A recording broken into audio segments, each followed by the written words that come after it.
cool. Okay, click go live. Okay, so it should be live this time. Let us know if everything's working properly. We're experimenting with Crysis today using the new YouTube interface for streaming as well, which means I'm never 100% sure if it's actually playing back or not. Let's see. So let us know if you can see and hear it properly. It looks like it's starting to work now. So yeah, plan is to do Crysis. Can it run Crysis with a 3300X and liquid nitrogen?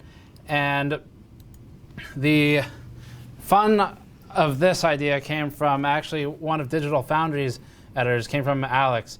So this was something that he requested specifically. He asked if we would look at liquid nitrogen testing with higher frequencies in Crysis, and the whole point of that is that Crysis really heavily scales on a single thread high frequency, so it should be pretty responsive to LN2 overclocks. So we're going to start with a 3300X. I want to carry this idea forward and do it on a 10600K or 10900K in the future and see how much it really matters once you start hitting, like, say, 6 gigahertz versus 5 on Intel or whatever. So that's the kind of the progression for this. And we are starting with the 3300X, like I said. So that's the goal. I'm just kind of waiting for people to fill into stream chat a little bit. We'll send out notifications to people on social media, and then we should be good to get started.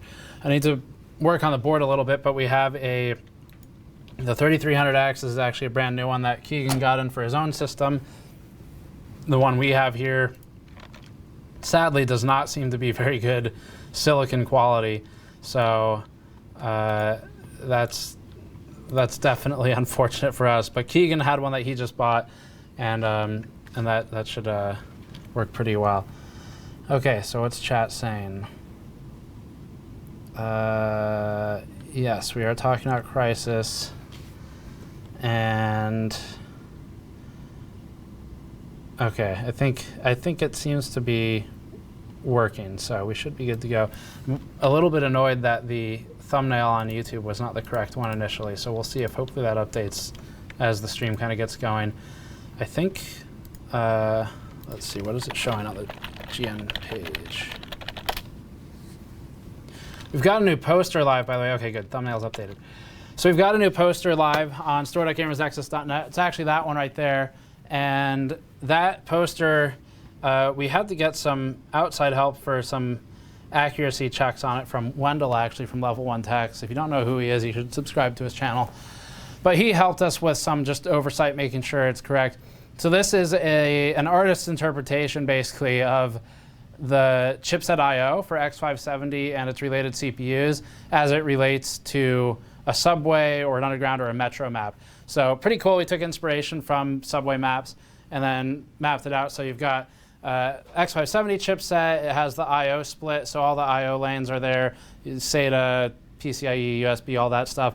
And the idea is that these are kind of hubs, and then these are stops along the line, so you get off at one stop, and then that gives you the access to whatever lanes those are. So it worked out surprisingly well for how complicated a chipset is. We took a few liberties in the design, but that's on the store now.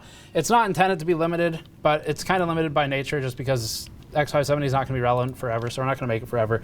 But we will probably do a couple print runs of it. So that one's on store.gamersnexus.net if you want to pick it up. And I'm not signing them or anything like that during the stream today, but we are selling them on the store now, so I'll try and shout out a couple orders every now and then as they come through.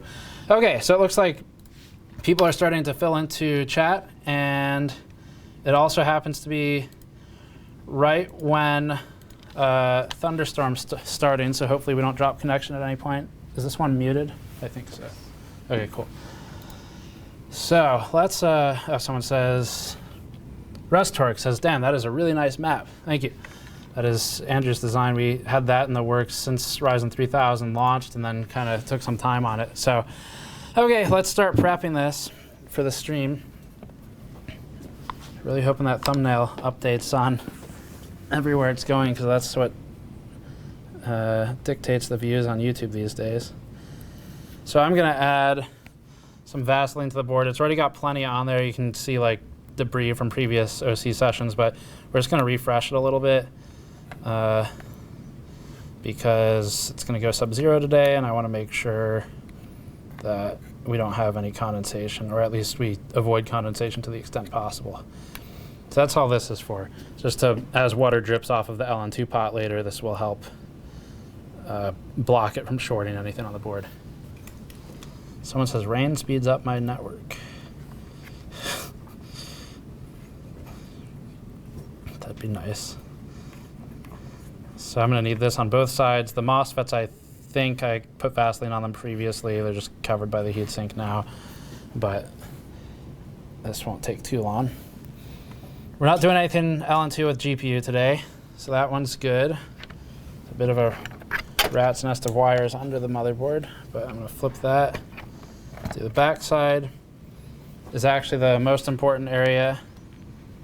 Any particular reason you're using the 3300X? I mean, really only just because we used the 3100 last time, and a lot of people asked for the 3300X. So that's really all there is to it. Nothing too special. Also, so Crysis is really, really heavy on one thread, and we'll look at that, I guess, once we run it. And because of that, all the AMD CPUs will kind of end up being in the same spot. The only difference is silicon quality at that point. So if there are, if you have a 3950X and a 3300X at the same frequency, and it's only really using one thread, there shouldn't be a huge difference. There might be a bit of one with when it dips out to other threads, but we'll try it out. I've never run Crysis as a benchmark before. Actually, this specific benchmark I've never run before, but I've never run it as an LN2 benchmark especially. As the last time I used Crysis was Crysis 2 as a bench. I don't remember what it was for, but it was semi-recent. And that was just for a one-off, so all right, that should be plenty for today. I'm going to check chat in a second. I'm going to be reading super chats today. Just be advised that it normally takes me, I typically do it on about an hour delay just because of how much is going on the stream. So give me some time and I'll get to them. Same for store orders. I'll try and shout them out. The posters will probably sell through pretty quickly. Our mouse mats, which are on back order now, and I'm actually using one on the desk here. Our mouse mats are on back order on the store. Those sold through in 48 hours. And we were really not expecting that. I'm expecting the poster will go pretty quickly too, and we'll do a reorder if it sells through. But we're probably only reordering it maybe once, just because the nature of a chipset is it's kind of got limited time on the market. Okay, there's our CPU. That is in fact a 3300X. And I'm looking forward to this, trying this out on the stream today. What's chat saying? Anything? Oh, someone's asking about what's the Vaseline for. Yeah, so, and someone else asks, have you ever used Plastidip instead? I actually haven't. I know people do use it. And I also know that Roman uses conformal coating, I think, on some of his boards. So I just like, I mean, the Vas it's quick to apply. It's something I'm familiar with and I've used. That's really all there is to it. It's also not impossible to remove. It's not fun, but if I kind of blast the board and run it through the ultrasonic cleaner, we can get maybe 60, 70% of it off. It's still always kind of on there, but you can get a lot of it off. So that's really why I use it. There's probably other solutions that might work better, but I just haven't tried them yet. But yeah, it helps prevent condensation hitting stuff on the board. That's really the important thing. It doesn't stop condensation from happening, but it stops it from shorting stuff. It is a mess, though. Yeah, it's not fun to work with the boards afterwards. Okay, so it looks like chat's starting to fill in. Let me send out another tweet and just let everyone know. So we have begun setting up for liquid nitrogen overclocking on the 3300X featuring Crysis. I'll go ahead and tag Alex from Digital Foundry as well. And like I said, we're hoping to do Intel sometime in the near future because that should be a really interesting one with the higher frequencies. Okay, cool. So So I'm gonna use, our stream sponsor today is Thermal Grizzly, so we're gonna use their Cryonaut for this. And this is primarily what you'd use for like Sub-Zero. They have one called Hydronaut that's for like a more daily use, but Cryonaut's very good. The main thing with these pastes that are targeted towards Sub-Zero specifically is that they're supposed to be a little bit more resistant to cracking. So paste cracking is not something you really need to worry about for normal use, but for anything where you're starting to get more exotic cooling involved, as you bring the temperature down and you bring it back up repeatedly, you can risk the paste actually kind of cracking and causing contact issues between the LN2 pot. We're actually not going to secure this any other way than just smashing it on there. So the paste does have a benefit of just being highly thermally conductive to begin with. So if you are using it for normal use, then it's still good for that, and you can click the link below for the sponsor link. So all I'm doing is smashing down that X. I'm not going to do a manual spread this time. I've been kind of pre-testing this, and this works just fine. You wiggle it around a little bit, spreads it out, and it'll work perfectly for this chip, especially since it's not as high of a thermal load as something like a 10900K. We don't need to be as paranoid about the spread being perfect. The pot is very heavy. And yes, to Andrew's point, if you're not aware, the LN2 pots are extremely heavy, so thing's not going anywhere, especially once it freezes. Once we get to Sub-Zero, it's like frozen in place, not going anywhere. Okay. I probably should have connected the cables first, just because it's going to move things a little bit, but that's okay. Try and get the board closer. So we're going to run the Crysis built-in benchmarks for this. Alex did send me some instructions on how to run the bench that they like to use at Digital Foundry. I'm hoping to do that and send them over whatever kind of lossless capture they might like, and maybe we can see them do an analysis someday. We're not going to be doing that during the stream because the system I'm using to stream is the one I would need for capturing, but it's something maybe we can work with them on. I've kind of pitched the idea. But for now, we're going to use the built-in benchmark for simplicity, and it is definitely a very heavy CPU load. Should be fun to look at. Let's see. Yes, I should have mounted this separately. Okay, there we go. Okay, cool. So what else? I need a GPU. I'm going to just throw a 2080 Ti on there. I realize how that sounds. I'm just going to throw a 2080 Ti on there. Not a big deal. But the reason I say it that way is because we're not using one of our modded Titan RTXs or KP card or anything really special, because this is not really going to touch the GPU too much. But just to make sure it doesn't cause, we don't end up with a GPU bind scenario, which I really don't suspect at these resolutions. Just to make sure, though, we're going to use a 2080 Ti. If we were running the GPU bench, it'd be a different story. And then I need a display cable and SSDs. We're also going to put some paper towels around the LN2 pot for additional, just kind of blocking if I miss when I'm pouring LN2. It'll prevent additional ice buildup on the board. Okay, how's chat going? I'm going to get super chats kind of as we go through here, but let me check on everything.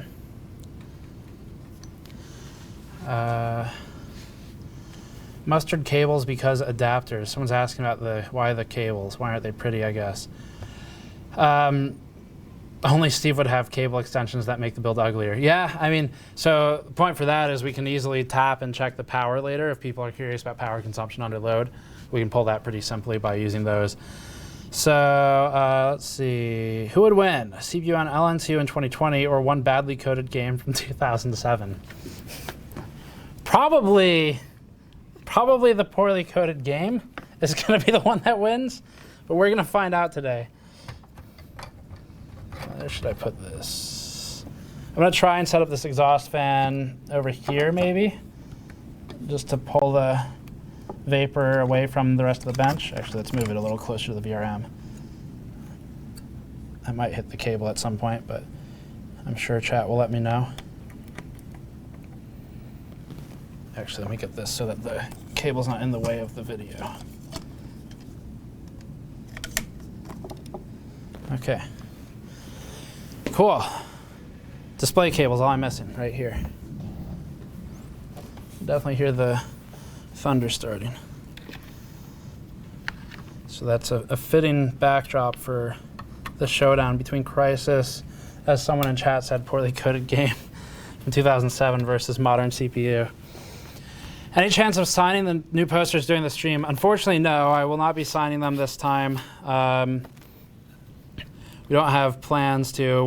That said, once the mouse mats are restocked in the future, they're not coming in until about August, but we might do some stuff then. But today, no signings. We just announced the posters, and we're going to keep it a bit simpler for today.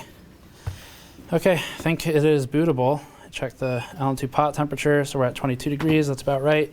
Ambient's about 20.8. Let me see if there's any super chats I can get through before we really dig into this. How does this interface work? No, we don't want to insert an ad.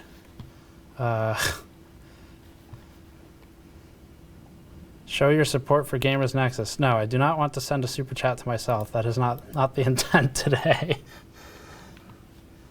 I'm going to have to dig through this interface. Well, let's get it started and then I'll find it. Should just be that simple right now. So I'm going to unplug the boot drive. Just go into BIOS. How does the interface work today? Viewer activity? Oh, there it is. Okay, cool. Yes, viewer activity is exactly the thing I would look for to find super chats. So we got one from Robier Roots, or Robier Rut, says, on behalf of all Dutch people, we love GN. Well, I'm not sure how your election process works and who voted you in to represent the Dutch people on behalf of voicing your opinions of GN, but I very much appreciate it, and thank you to you and the Dutch people who voted you into office of YouTube representative to Gamers Nexus. GG Snor, GGSNOR, Zar35, I'm not sure what currency that is, says, no, actually we're about to find out. Hi Steve, hello from South Africa. Love the live XOC streams, keep up the good work, cheers. Thank you, very much appreciated. Is this keyboard functional? I think this keyboard's functional, so we can get into BIOS. I think, are both of these? Yes, they are both connected. Let's get rid of that and do, where's that going? I think it wants to be in a specific spot. Alt F1. Might need to get a different keyboard. Go figure, the one that came with the Jousting computer's giving us trouble. So maybe that. Next one was from Ziv Zoolander. Good to see you on the stream again. Ziv Zoolander sent $7, says starter funds for the GN Beav Sturk fall fashion line. Not the worst idea that I've heard. $7 starter fund for the fall fashion line. Okay. So it is attempting to boot to BIOS. Should be getting there shortly. Oh, it's tried to actually boot. Okay, cool. Keyboard's working. It's good progress. That's what we really want today. It's a functional keyboard. Next one, Wishbone, $5, thank you. Says you're gonna need the ARM 128 core CPU on LN2 and a Kingpin card on LN2 to play. I see where this is going. To play, it's from Wishbone, so I know what it's gonna say. To play Beetle Adventure Racing in 8K with uncapped frame rate. I actually looked up Beetle Adventure Racing for the first time ever a couple weeks ago because I remembered one of Wishbone's comments, and maybe that's the next LN2 live stream we can do. Unless like Volkswagen is actively flagging videos that are showing its copyrighted content from 30 years ago. Let's load a base. Actually, no, let's not load any profiles. Let's do a full stock run. I have one profile I made to speed things up a little bit. It turns on a whole bunch of LN2 toggles, but we can show some of those later. Okay, let's do this. I actually haven't done this testing yet, so I'd like to know what, if any, impact just going from full stock memory to basic XMP has. And we're going to run this more or less as is. Oh, nice. Don't need a function. Okay. So we're going to run that more or less as is. I don't think I might pour a little bit of LN2 in there, but we don't really need much to do a stock run. I'm going to add some additional insulation just in case. Shove that maybe in there a little bit. And that will just kind of, actually, that's good enough. It'll probably move, but good enough. Okay, SSD. So yeah, plan is, if you're just joining, I know a bunch of people have just joined in the last couple minutes, we are going to be streaming Crysis, the original, at LN2 frequencies for a 3300X is the goal today. Oh, there goes the towel. And as I said, you can grab the new poster on store.gamersnexus.net. Andrew will show that off while I grab some more paper towels for this. And that is a Metro map of the X570 chipset. So we spent a lot of time actually really working on the accuracy of this. We've got I/O layout for PCIe devices, USB devices up here. All the stuff coming off of the associated 3000 series CPUs is marked, and then the chipset itself has its I/O marked. So it's a cool way to get an artistic visualization of a technical product and have something that maybe blends in a little bit with the background looking like a Metro map. I saw a funny comment from someone earlier on Twitter when we announced that, and they said that one of their former bosses had a Metro map on the wall at their large corporation, and it just said corporate org chart, which is about my experience with corporation org charts as well. Okay. So you can grab the poster on store.gamersnexus.net if you want to pick it up, and I'll shout out a couple of the orders as we go. But first, we're going to need a base run. Let me figure out where my stuff is. So we might use that. We're going to use Ryzen Master. I'll put that over there. And then we're probably going to use the, where's the bin 64 folder? Bin 64, that's what we're going to need as well. So first thing I'm going to do is run with hardware info running. This will invalidate the results for comparison later if we don't have it running. But the point of this is going to be to see what kind of CPU load there is while running this. So if we do, let's open up, well, we've got core utilization right there. Let's open up total CPU usage. Let's do max CPU per thread usage. And then let's also look at the GPU utilization should be very low throughout this. So let's pull up a GPU utilization chart just to verify that. Actually, we can just look at hardware info right here. And then I think I'll open up a CPU T-die as well, just to check on the CPU temperature. So there's T-die. Now let's go down to the GPU. There's GPU. Okay. So the way this works is pretty simple. We're just going to navigate to, I'm going to need my cmd.bat. Where's that one? There it is. To navigate just via command line as admin to this folder, and then run CPU or benchmark underscore CPU. I'm going to use the first one. There's two options, but we're going to use the first one. That's some previous runs. But this is going to be our first run. Let me see if we might need some LN2 in there just to make sure it doesn't go hot. But the LN2 pots can accomplish a lot with without any liquid nitrogen, actually, and then they are just a massive piece of copper. So the LN2 pot temperature at the base, so right between the CPU and the pot itself, is currently 26 degrees Celsius. But just to make sure everything's looking good, we're going to pour some in there, and then I'll check the delta between the LN2 pot and CPU T-die later. This fan's not powerful enough, so let me request another one. Patrick, if you have a second, can you grab me a Noctua Redux fan if you remember the one last time?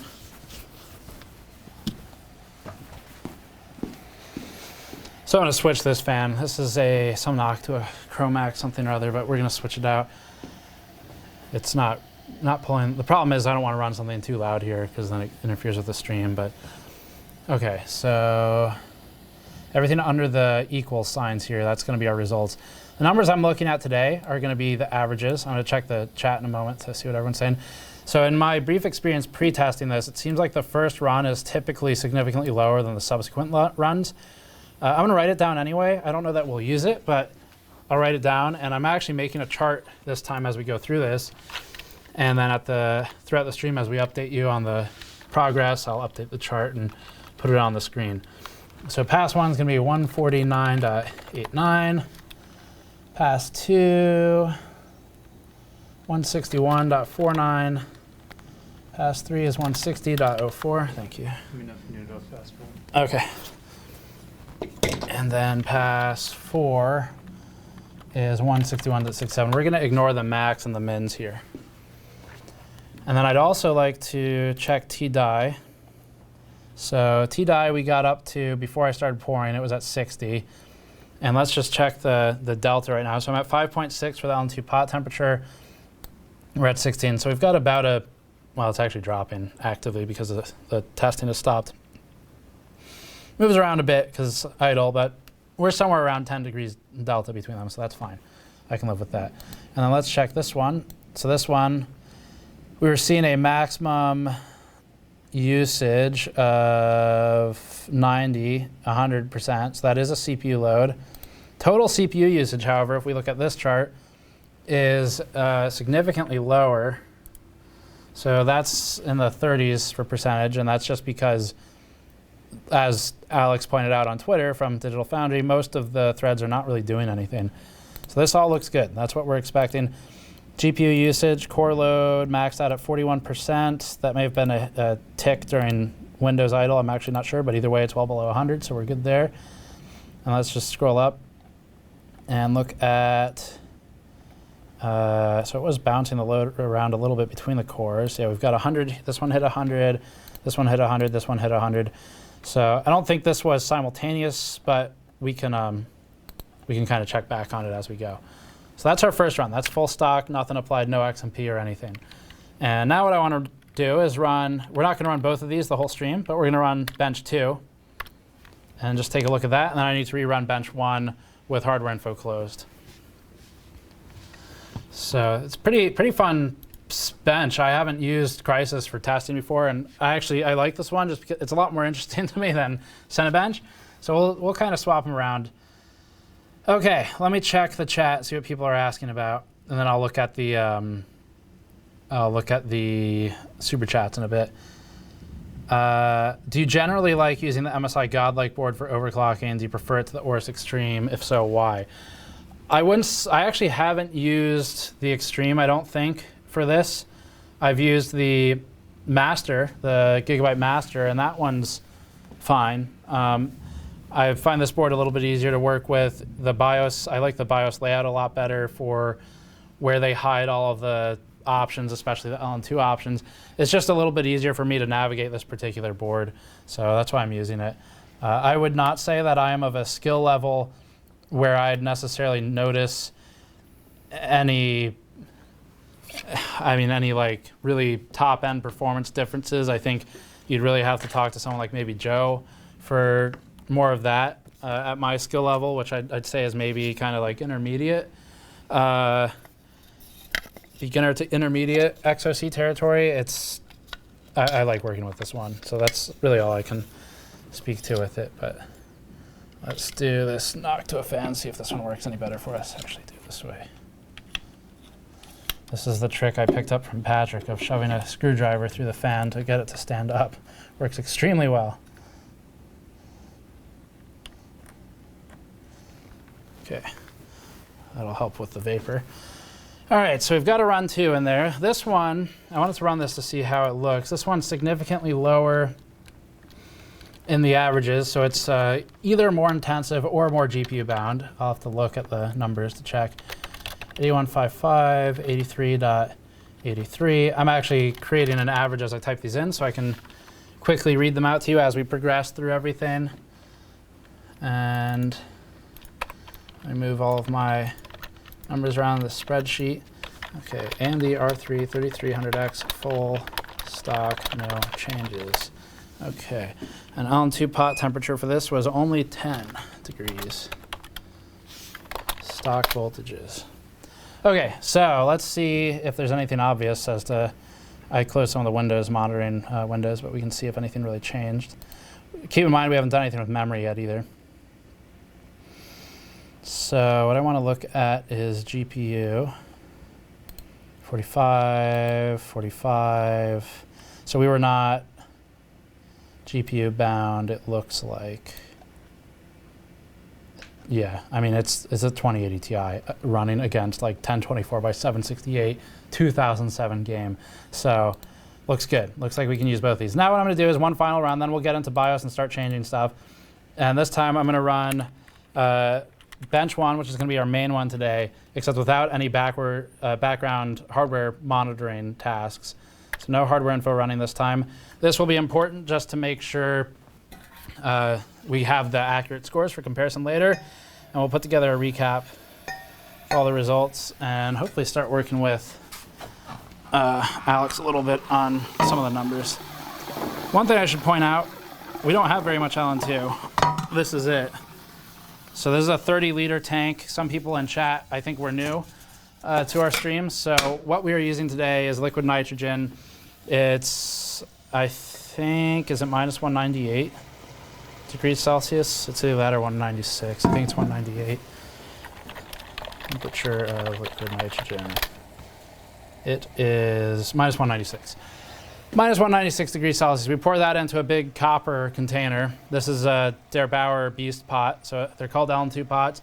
They have a bunch of holes drilled into them. We'll probably show you some shots later once it gets really interesting. And the holes are to help distribute the liquid nitrogen through it. So it's literally a liquid. Spreads through the internal surface of the heat sink, which is what this is. And then it evaporates, which this is all this fume. Fume's not really the right word. Vapor is probably what I should say. That's just evaporation. So liquid nitrogen, it's literally just nitrogen, which is most of the atmosphere anyway. In terms of safety, we're in a large open space. We have ventilation. This is not a concern for us in terms of narcosis or too much nitrogen accumulation in our local atmosphere. So that's not a concern for us. You wouldn't want to use this in like a small, really small room with no ventilation because you're displacing oxygen, but it's fine here. Other safety notes, I guess, if people are curious, you can pour it on yourself. So it's not something you should do, but if it splashes on me while I'm working, I'm not afraid of it. It stings a little bit, but it doesn't, for me, it doesn't hurt. So the things that are dangerous with contact with liquid nitrogen would be if you, say, cup your hand and then poured it in, because then it's soaking. If it soaks, it burns just like a stove would burn. I mean, it's the same thing. It's extremely cold, but it's still a burn as far as your body's reaction is concerned. So obviously, if you're ever going to work with any of this stuff, look into the safety of it and be careful what you're doing. Make sure you understand what you're doing. But if you see it splash on me during use today, then I'm fine. So another point would be if you, like, say, spilled a bunch of it and you're wearing shoes and socks maybe, then it's soaking, that would be really bad. But we don't have that problem here. So basic notes for people who haven't seen this before. If there are a bunch of questions about what we do with liquid nitrogen overclocking, I'll keep an eye on chat for a second and let me know if, I should point this out too, light and frost effect, if you want to look that up. Let me know if there's a bunch of people who don't know anything about Allen-2 if you want to learn more about it. But okay, we got a number set, so I'm going to type these in, and then we'll be good to start actually overclocking. I'm going to check back on chat in probably about a minute. So give me a second to type this in. 162.94, 169.55, 138 is that? So that average, that's going to tank the average. Pretty close to last run. Okay, let me look at chat. Someone's asking if I've ever used liquid helium. No, but I know Roman has, and I know that costs something like $4 a minute of use. It's extremely expensive. Liquid helium is 4 Kelvin, so it's very close to 0, and it's extremely expensive. I haven't used liquid helium for overclocking. My understanding is that with liquid helium, it takes a couple people to handle. So Joe and Roman, Joe's Bearded Hardware, Roman is their Bauer. They've both told me that it takes about 2 to 3 people to really handle it properly. It doesn't necessarily help a lot for clocks, depending on what you're working with. So ultimately, you can only do so much with the cold. Are they worse than the first run? They are within 1 FPS average of the first run. Let's see. I'm just checking the chat to see if there's any questions I should answer before we go forward. Let's see. 4-core, 8 threads, ideal for such a game. I don't know. We could probably turn off almost all of the threads or cores. Yeah, so this is a good point. Roman, Paul the Bearded One Downing, good to see you back in chat. Paul's pointing out that Roman has done liquid helium in streams before with 5 people helping, so. Okay, cool. So I think I got the basics for now, it looks like. How much does that big tank cost? That's a question I try to answer every stream. Sometimes I forget. So yeah, this tank is mostly empty right now. Extremely light, so it is empty, but when it's full, it's like, I think they have it on there. I don't know if that's filled. That's got to be the base weight maybe. But it's definitely hundreds of pounds when it's full though.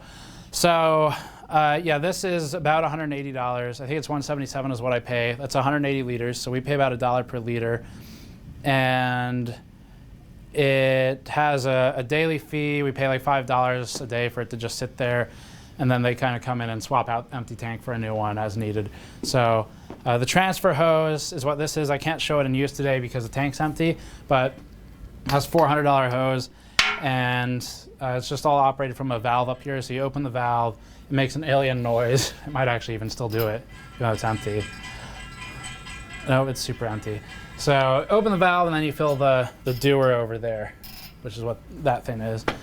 Dewars are all over the place in price. You can buy used ones. They're kind of gross for reasons I won't get into, but this was new, so that was $600 new, and we've been using this stuff for about a year now. So obviously, you doing this as a business like we're doing, it's a lot more affordable because you get revenue in. I mean, we're super chats and doing streams and getting content. So it's a little different. If you're doing it as an enthusiast and you're not making money off of it, then you can still get into LN2 overclocking fairly affordably. So LN2 itself isn't too terribly expensive.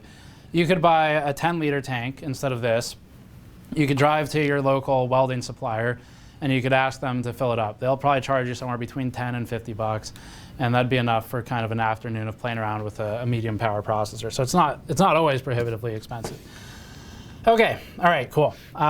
So I think we're good to boot into BIOS, and numbers were like within 1 FPS the first run. So let's go ahead and, I should have done this a different way. Let's just turn this off and then unplug the SSD. Okay, we're just gonna do a base run with XMP this time because I want to see if memory has any impact here.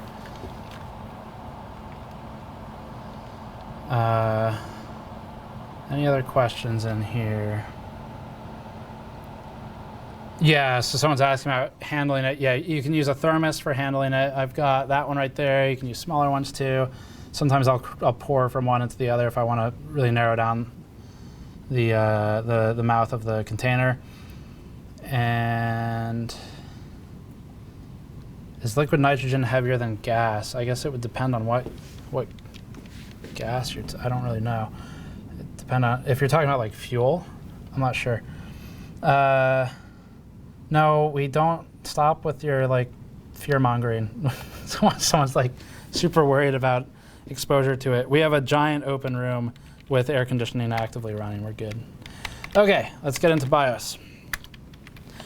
So I'm going to load a base profile here, and I'll walk you through the settings I have applied. So first of all, AMD BIOS has its stuff scattered all over the place. Did you move that? Oh, yeah. Can you see the screen okay? Yeah. Need to be tilted at all? I don't know, it looks pretty good actually. It's pretty good. Towards you or? If you can still see it. Yeah. Oh, there's a glare now. Oh. Let's do like that. Okay, so yes, do not seal the thermos, throw away the lids. So AMD BIOS is kind of scattered, but MSI's is relatively easy once you understand it. There's still a bunch of stuff I don't know where it is, but we've got a couple notes. So Infinity Fabric is something I'm going to have to change. You can see I've got it set to 1467. In our run we just did, it was at full stock everything, so it should have auto set 1 to 1 probably with the memory.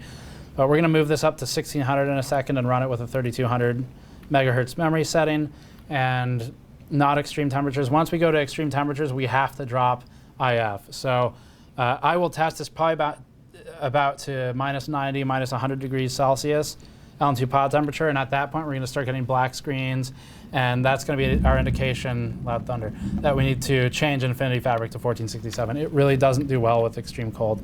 So that's something we're going to have to move around today. I'm actually going to, let me just set this to 1600 right now, and we'll run that as long as we can. PBO doesn't matter for us. Eco mode, obviously, no interest at all in that today. And LN2 mode, we've got enabled. This helps with stability and operating at cold temperatures. SoC voltage I've set to 1200. We'll move that later. For the rest, I'm running a, let's see. We've got the power limits maxed out, so we're not going to be constrained there. We have the other LN2 mode on, and we're going to do all the actual changes of frequency in the OS. As for what I was saying about everything being scattered, this is what I meant. So Fclock has like 2 or 3 different locations where you can set it. I'm not sure which one overrides the other. I think this one is a universal setting. We're just going to set it to 16 in both. We've got XMP on. I'm going to fix the memory frequency to 3200. This kit is a 4000 megahertz kit. I'm going to let the timings auto adjust, and then we'll run a baseline run again. So we'll let those auto do whatever they want to do for now. Load line I've set to mode 3. It's fairly flat, and we might want to drop it later for some extra stability. And then over voltage protection, OCP, all that stuff we've maxed out or disabled as possible. Memory's at 1.4 just to make it easy. SoC's at 1.2, and then the rest we'll do in Windows. So that pretty much walks us through. I've turned off everything else like cool and quiet, C states. Actually, let me just make sure those are turned off. CPU features. So yeah, C states are disabled, spread spectrum is disabled, cool and quiet's disabled. What's that other one? SVM mode's off. Okay, let's boot in and see if memory changes anything, and then we'll start actually overclocking it.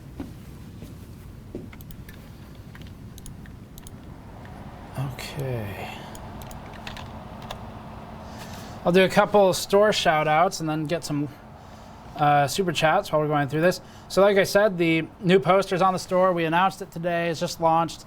We did an initial run that I'm not sure I ordered enough of them, but if you want to guarantee you get one, buy it during the stream today, because we have a news video coming up where I just filmed the announcement of that poster, and it'll probably sell out in that video. So if you want one, being a stream viewer, you typically get a bit of an advantage at grabbing stuff because you're a more exclusive audience. So you can grab it on store.gamersnexus.net. Quick shout out to James from England who picked up one of them.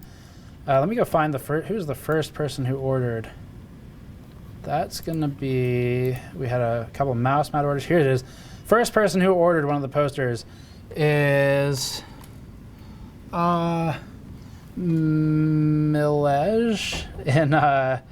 in Georgia, and picked up one of the posters. Thank you. We got an order. Second person who ordered was Tim from Ontario. Grabbed a mouse mat and a poster. Thank you. And then Zimin in Ontario also actually grabbed a wireframe mouse mat, which is on back order now. Okay, let's see. I think I need to do this one more time. It should boot. Should be fine. Okay, super chats. Where did I stop off last time? I stopped off with Wishbone, I think. Wow, chat's going so fast.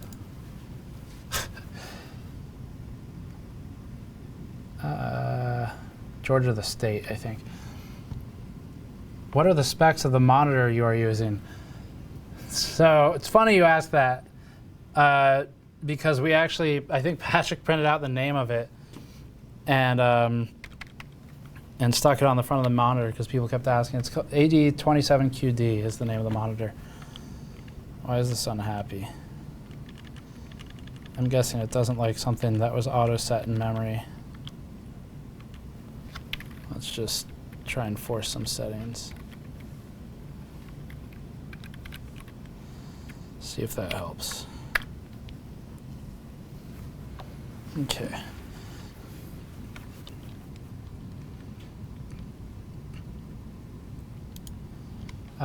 So Dave says, hi Jan, any word on the toolkit getting restocked? Also the new wireframe mouse mat is awesome. Thank you. Yeah, the mouse mat sold out extremely fast. The toolkit should be in, I think it's exiting, or it's in manufacturing now. I think it's exiting manufacturing end of month, somewhere in there. It's gonna give me problems again, or is it gonna boot? Okay, cool. Now it's booting. So as far as restocking, I'll have to figure out the shipping logistics. I don't know, maybe August or something like that for in stock. We'll obviously update everyone. We've done an update to the toolkit, tooling to get rid of 10 of the single-use plastic bags from it, so that's cool. Okay, let's run Crysis. So everything's up here. We're gonna go to the bin64 folder. I just bought it on Steam on this account last night, so it does actually run on Steam if you wanted to follow along with your own system. You know, CD over there, change directory, and then we're running benchmark 1 is what we want to run. So let's run that. And then we'll log the results at the end. It's at 6 degrees Celsius right now. I don't need to bring it down any further for what we're doing at the moment, I don't think. Let me pour a little bit in there if I have it.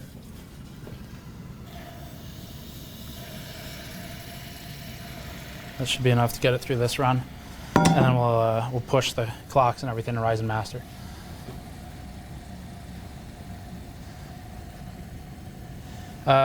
Solid Green Day says, hey Steve, do you have plan on having the mouse pad in different color schemes?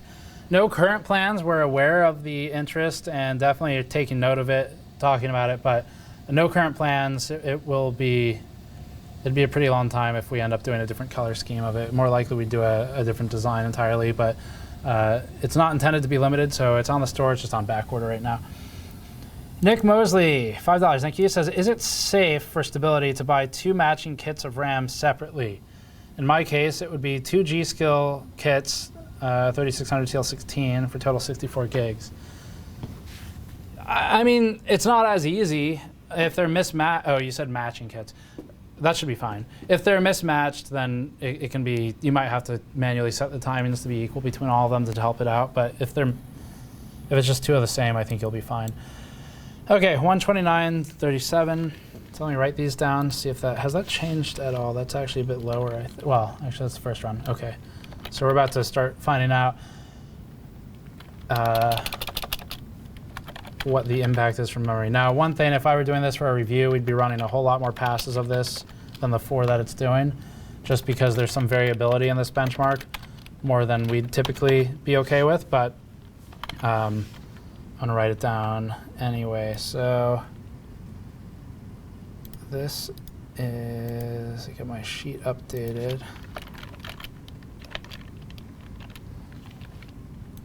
Okay. Just kind of keep getting a spreadsheet going here. So this first one is 3200 CL16 1:1:1 stock frequency, and that spits out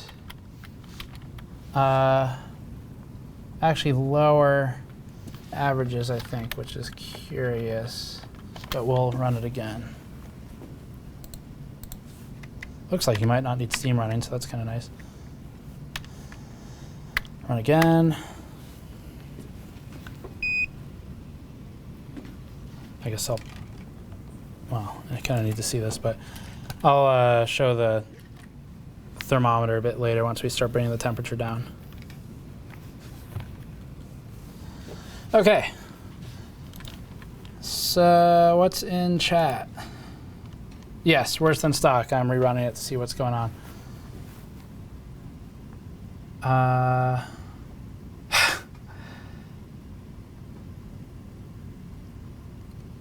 Can you make a smaller mouse pad? We do have some, actually. We have these on the store. So we've got that, and then we have this is a blue and black, then we have a white and blue also on the store. Let's see. I'm trying to see if there's any questions about the setup. Is front glass panel with good cooling possible? Yes. Look at the 011 Dynamic. That's a great example of it. Okay, those numbers are higher, but it is still lower overall.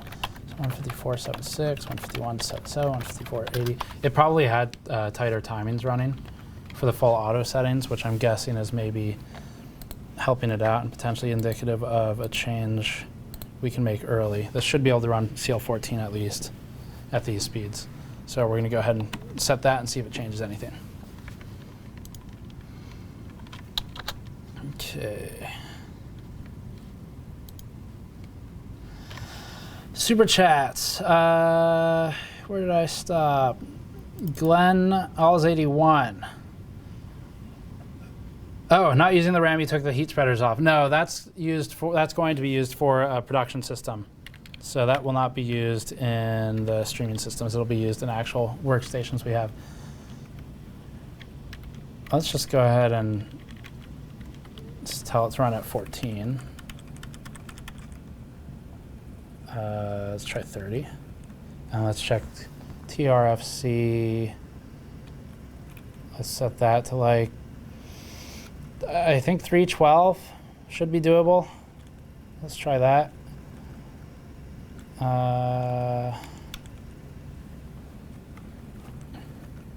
TFAW should be 30, probably should be at least. I'm just kind of moving these a little bit for now. Let's try 13 there. Don't really want to do memory tuning in this. This should be lower too, but let's just try that for now. I don't really want to do memory tuning too much during the stream today because it's a painful, slow process that I'm not great at, but okay. Oh, I didn't plug in the OS. All right.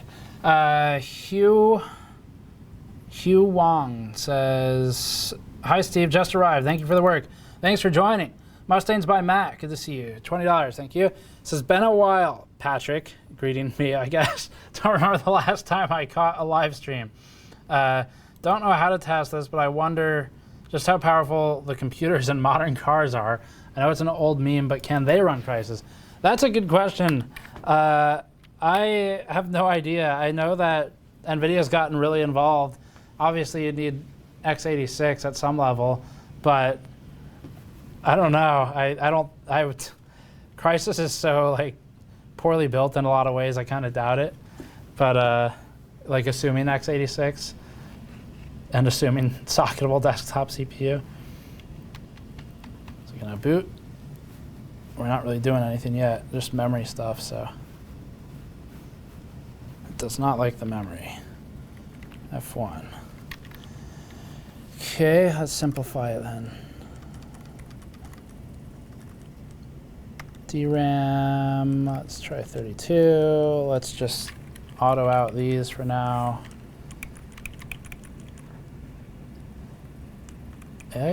It really should be able to do 14. Let's go ahead and increase some stuff too. So we'll just go ahead and set 1.35 SoC. Don't do that for daily. And then I'll do let's do 1.65 just to shortcut it. Next one, Asmikiel says, "As another Dutch citizen, I wholeheartedly agree with the first super chat. Ryan, $5, thank you. Planning to review Zen 2 Refresh. 3800 XT looks like the only one worth it with the price drop. It's also a shame that they weren't called the Black Edition. Yeah, AMD used to do that name, and they kind of dropped it after FX. Just try a retry on this one. So, yes, we will be testing the XT series. I don't have them yet. Their launch is already public, so that's July 7th for launch date, and we'll be looking at them as they come in. Okay, I guess we're gonna do this the simpler way then. Let's load a profile, and let's just start overclocking. So we're gonna do that in Windows. Hopefully that boots. Next one is from Tyler. Any plans for different border colors on the mouse mat? Maybe black to match builds and desks. No, like I said earlier, no current plans. We're aware of the interest though, and yeah, obviously it's awesome that people like the design so much. Is there any benefit, this is in the normal chat, is there any benefit to tweaking TRFC2 and TRFC4? There can be, it's just, this board's really acting weird right now. You just start getting into how much you're tweaking the memory. There can be a benefit. I don't know why. I might switch memory sticks or something. Let's see if it's giving us a reason. Let's try full reboot. It keeps saying device has changed every time I boot, which sounds like something's wrong with the config. A little bit warm.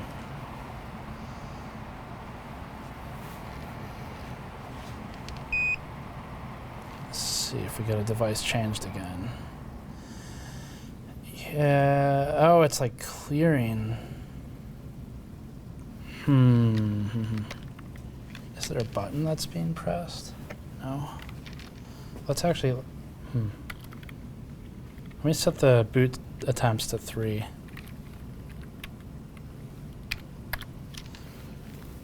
If that doesn't work, then what I'm going to do is probably switch the memory, actually clear the CMOS, and then see if that fixes this technical difficulty with the board. Is it unhappy with where it is?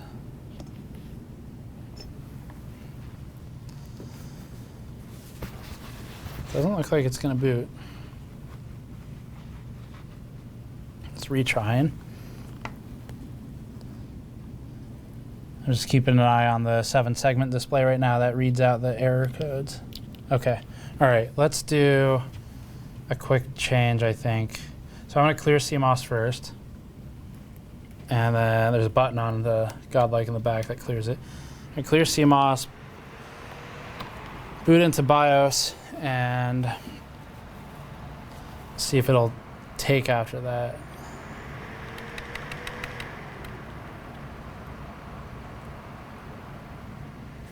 Do I have all the cables plugged in? Yes. Okay.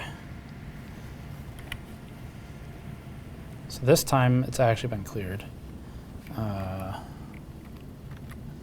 Let's go in there and do load that profile. There's the easy mode. Load back, and then we're going to go down to DRAM and set it to 32, which should be very low for this. F-clock is intentionally lower right now as well. I plug the OS in. Okay.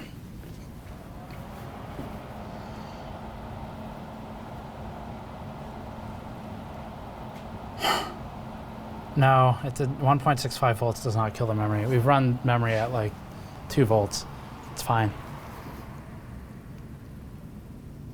But I was having trouble with this memory yesterday with the timings it's auto setting on this Ryzen board. It just doesn't seem to like it.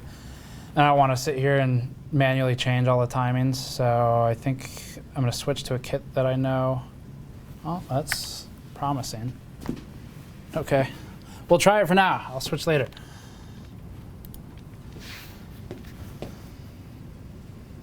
Okay. think we can, let's try and bring up the frequency, see how high it lets us go. I have to probably double check on the memory and the F-clock as we go, but we're just gonna get started because of the delay from technical challenges. I'd like to just start raising the clocks now. Okay. And we're trying to preserve the LN2 a bit today because I don't have too much. So let's bring temperature down. I'm going to bring this down to probably about minus 60 or so before we really get going. We're going to open up Ryzen Master.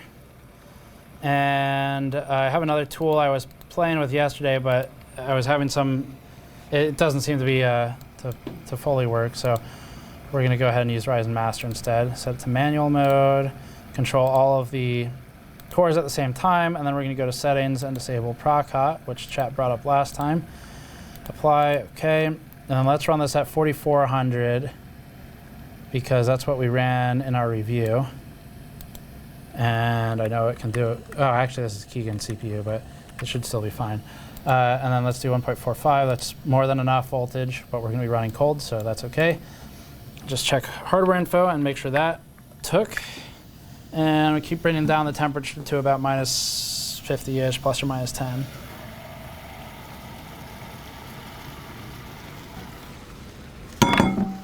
So it did take the clocks. We're at 4400 on all cores. 100 megahertz B clock.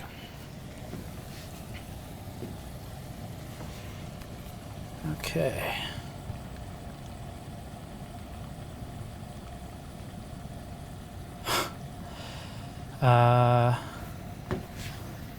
All right, let's get Crysis prepped.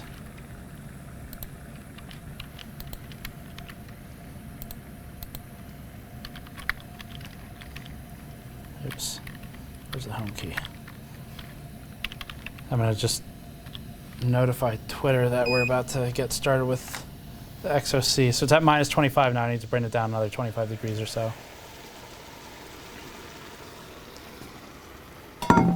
Okay, let's notify people on Twitter. About to start pulling the 3300X down in temperature.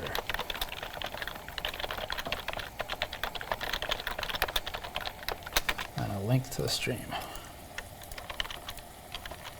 Cool. Okay, it will be good to actually get this running. Minus 36. I want it to be colder than that. It helps with stability and the higher voltages that I'm going to lazily set. Let's just cover up the board some more.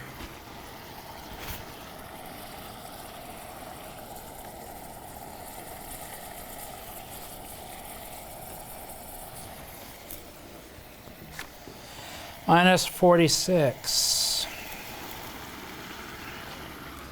I think we can get pretty far with the LN2 we have today. Let's run it.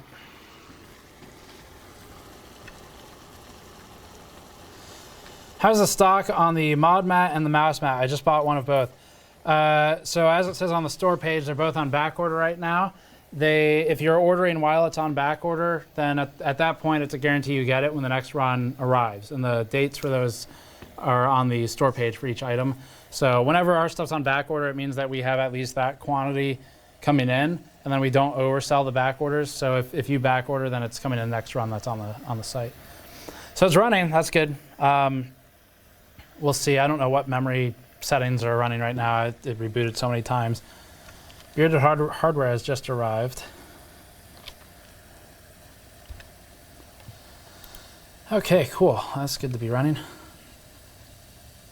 So next super chat, where were we? Indrajit Singh.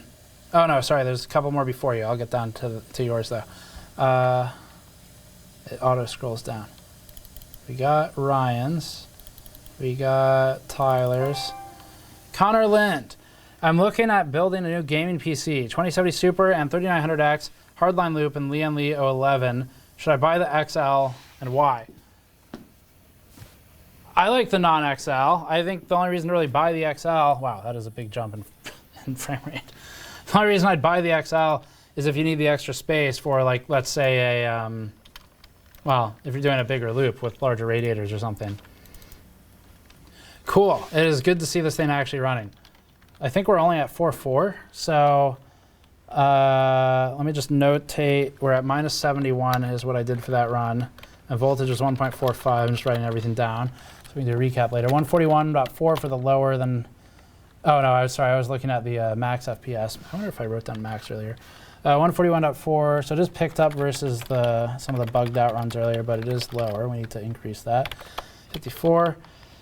Let's run it again with a higher frequency and see how much scaling there is. So we're currently a couple FPS lower than one of our full stock runs, which had different memory settings. So let's run this profile, and we're going to set it to 46 and see what kind of scaling we get with an extra 200 megahertz and no other changes on the CPU. Actually, I might need to change let's just up the voltage to 1.5. Don't, like I said earlier, don't apply these for daily, for normal cooling use. Okay, run that. And we're at minus 67, so we should still be good on the temperature for this run.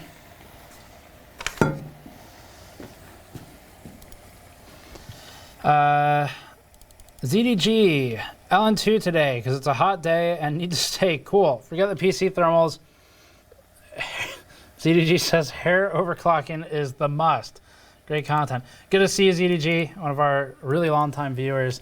He was one of our first members to our Discord. Peter Schuker says, hey, I just want to say I love my new GN mouse mat. Thank you. Appreciate it. I'm glad you like it. Gnu Gabber, thanks for the greatest mouse pad of all time. Thank you again for being one of the first adopters of the mouse mats. That as soon as we listed them, like I said, they were going quick, so you got it early. Trail features, other tech tubers. Look at how long my hair is. Oh, because the isolation. SteveGN reaches level 99. Okay, is it still running or is that it? Why are we getting score degradation? Maybe, let's try the bench 2. Bench 2. Andreas Sheriff says, another regular of ours, says, Steve, I got a job. I can buy stuff. What I want is a GN recliner computer chair. It needs mounts for HOTAS, keyboard and mouse, pedals, and a monitor. I'm not sure that I can really promise that right now. That sounds like a pretty big project. I've seen some of those at the trade shows, though. And they are crazy. I know Jay's got some set up he just built, too. I think he's doing racing sims on it, though. I'm not sure. I don't think he's doing flight sims. Okay.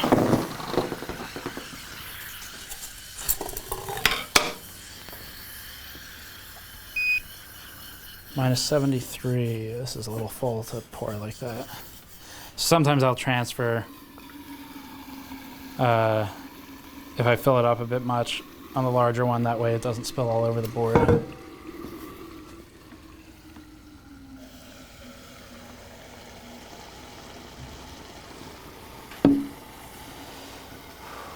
This is going to be a lower FPS than the other one because it's a different benchmark, so we're going to compare it to our original numbers.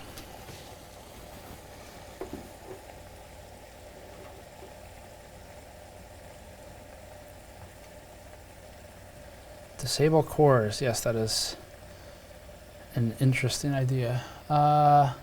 72, 74, so what did we get on this set? This one was in the like 77, 80 range, but we have dropped F-clock. So I'm a bit curious why there's score decay. I think I'm going to switch out the memory. Even though this is a good kit, it's not really, I want something that I'm a little bit more familiar with.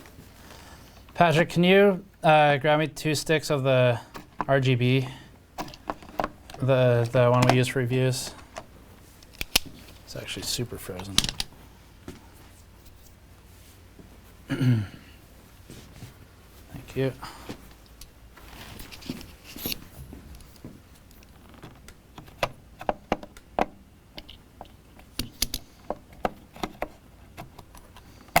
Okay.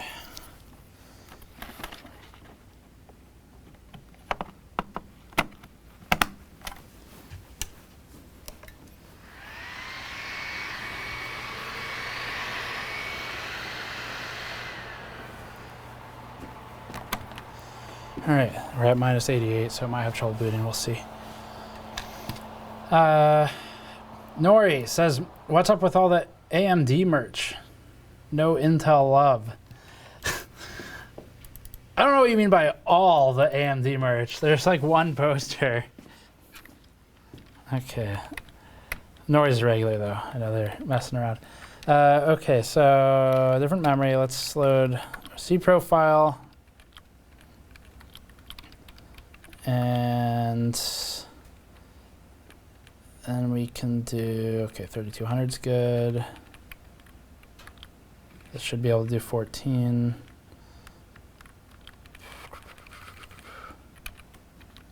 It should be able to do 312 there, but we're just going to set that. Let's do 292. And then let's do 192 and then 256. Okay, 14, 14, 14, 14, 34. It's a bit high, but that should work.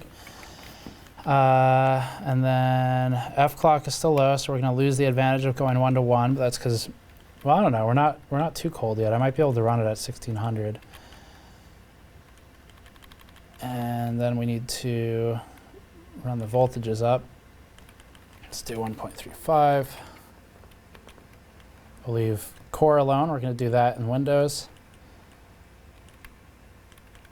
And then RAM's at 1.4. Let's do 1.45.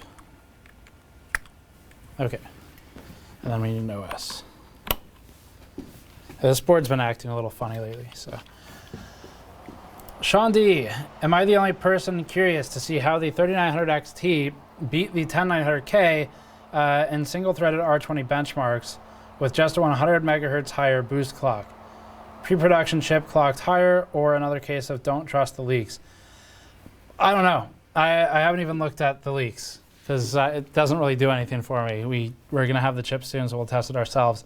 As far as, yeah, I mean, I wouldn't trust the leaks anyway, even if they tested it like an actual chip, just because I don't know that I trust how they tested it. So that's probably a wait and see, especially since it doesn't really do anything for us to know now anyway. ZDG, I take it OC Odin isn't there because someone forgot the tater tots. We do need Joe to head back up. It looks like it's going to boot. All right, cool. I think this memory will hopefully make my life easier. Yeah, I do need to get Joe back up here sometime soon.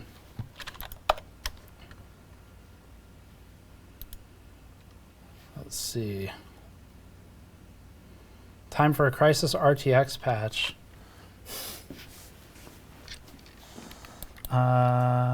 Let's Ryzen Master. What's our temperature? So keep in mind, we are at 1600 megahertz F clock right now, which means if I run this too cold, it's going to crash. So I'm going to be a little careful of the temperature versus the last run. 4600 1.5 seems fine. Just apply that. Go disable proc hot. Apply, okay, and then exit so it doesn't affect our scores. And we're going to run this again.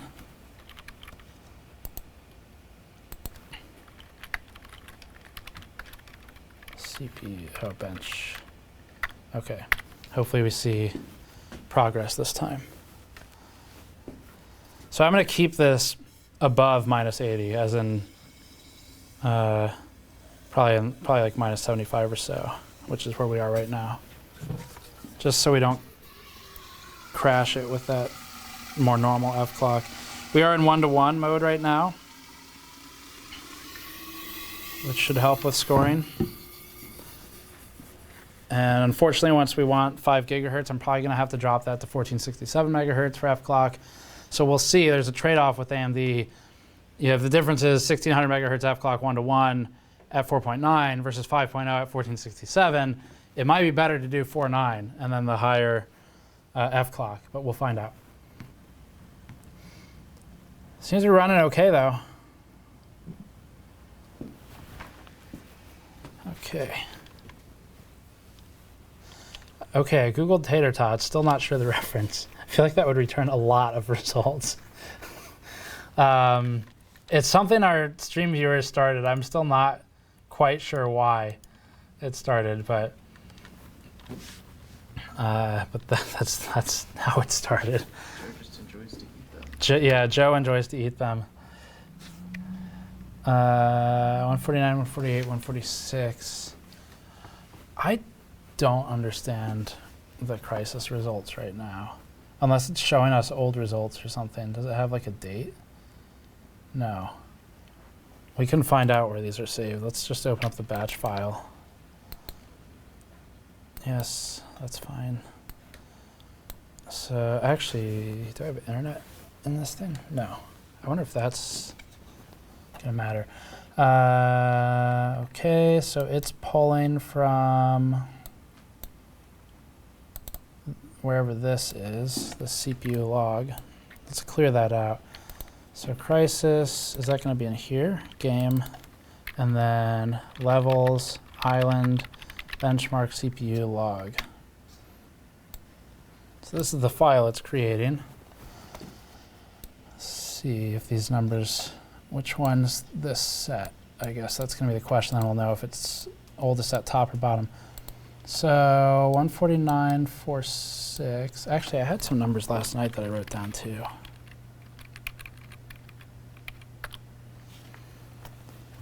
I don't know. Maybe that is right, actually. Maybe the first ones I ran, I wrote down the wrong number or it was wrong. This looks okay. So last night, these are the numbers I pre-tested on. So we were doing like 130 baseline, and then 4.4 was 147, and this is 149. This looks right. Okay, so now I'm just curious, what happens if I reset the stock? That's what we really need at this point. Maybe that was the run that was messed up. Let's reset all this. Reset profile. Now let's do default. Yeah, okay, apply. So it should be stock clocks now. That's promising. I was worried that we were getting some weird score decay, but it looks like it was actually the first run was either written down wrong or was invalid. Let's run that again. Now we're at stock everything with the same memory settings, so this will be more directly comparable. And I'm going to run it about the same temperature too. So PB2 will be in full effect, running it at whatever Precision Boost 2 is able to run it at. That's good. That's reassuring. Cool behind the scenes live stream. Glad you think so. Thanks for watching. See people talking about getting their B550 boards. When will companies be in stock? Every site says pre-order out of stock. So power supplies are coming in constantly. I know that big shipments of power supplies started landing in about a week ago, actually. So that's for the US. I don't know what it looks like globally, but probably reflected at appropriate scale. This is looking correct. So our early previous run average is 142, which is very reassuring because that means that's lower than the overclocked results, which is what it should be. So when is stock coming in? The power supplies are kind of coming in constantly. I don't know about the rest of the stuff. GPUs are going to get messy because partners will start gearing down and prep for RTX 3000. Okay, so these numbers are in fact lower than the previous run by a couple FPS. So that's somewhat promising, but the average is going to be a little lower. Let me write this one down. We'll restart this. So stock 1-to-1-to-1, and we're at 3200, 1600, roughly CL14, more or less. This is minus 70 pot temperature. full auto everything. And that's going to give us 135.14 average, 147.53, 147.87, 150.50. And then let's run this again at 4.4 to get that. Actually, let me push it up to 4.6 to get that baseline. So we switch this to manual mode. This tool is really cool if you can find it. It's per CCX. AUT is the name of the zip file I was sent for it. It's got a settings folder, or file rather, and what you do is if you wanted to use it, you would just type in something like 4600, 4600, 4600, 4600, and then the voltage you want to run, 1350 or whatever. And that's how that would work. And then you would just click set and it goes. But I'm not sure how that works with XOC temperatures. So we're going to use Ryzen Master just because I know it does work, sort of. 46, let's do 1.5. Apply, disable proc hot, apply, okay, and then close. Run it again. Minus 70. So I'm trying to keep it around minus 75 until a little bit later when we get rid of F-clock. Issues anyway. Next, super chat, trail features. Oh no, I got yours. Let's see. Got Norris, got Sean, CDG. Kim Raven Hansen, DKK30, thank you, sent a super chat sticker, which I haven't seen really used a whole lot yet. This is maybe only the third time I've seen it. That just says fist bump, and it looks like an Angry Bird doing a fist bump. Mustangs by Matt, $5, thank you. Says, man, I need to ask you how to pronounce this name. Milej is me. Says it was my dad's name, Colby the first. So that's the first person who bought the X570 poster that's back there. That was Mustangs by Matt. Cool, thank you. Mustangs by Matt, also the guy who sent us, where is it? The hard drive with bullet holes in it. Not as a threat, but as a background prop. And here's one of them. He sent us two. Oh, here's another one. Actually, maybe it was three. I don't know. He shoots a lot of hard drives. There's the, I'm guessing that's the entry of the bullet. And then, I don't know. I'm not sure where it came in, but either way, that's the end result of it. So that's from the same guy. Okay, what are our scores? 140, is it lower? It is lower. Why is their score decay? I don't understand. I thought I understood it, but now I don't. Let's run this like as high as we can with the F-clocks that we're at and see what happens. I wonder if I should disable some of these. We could do that in BIOS later with some other changes. Let's do 48. Apply. You know what I should do is a Cinebench run. What is this, R15? That's fine. So let's do a Cinebench run and see if the score also decays. If it does, then there's an issue with the system. If it doesn't, there's an issue with the Crysis benchmark.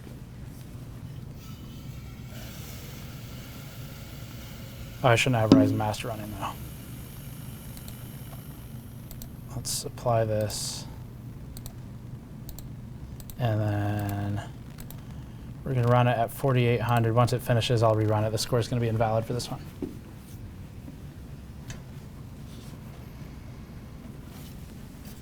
So this will be our determination of if we have some kind of motherboard issue. Just this thing has been through so many OC streams. Or if it's a benchmark specific issue. So that score is not going to be valid. We can ignore it. Let's rerun. So this is at 48x for the 3300X. And this is going to be a validation run against a stock run in a moment.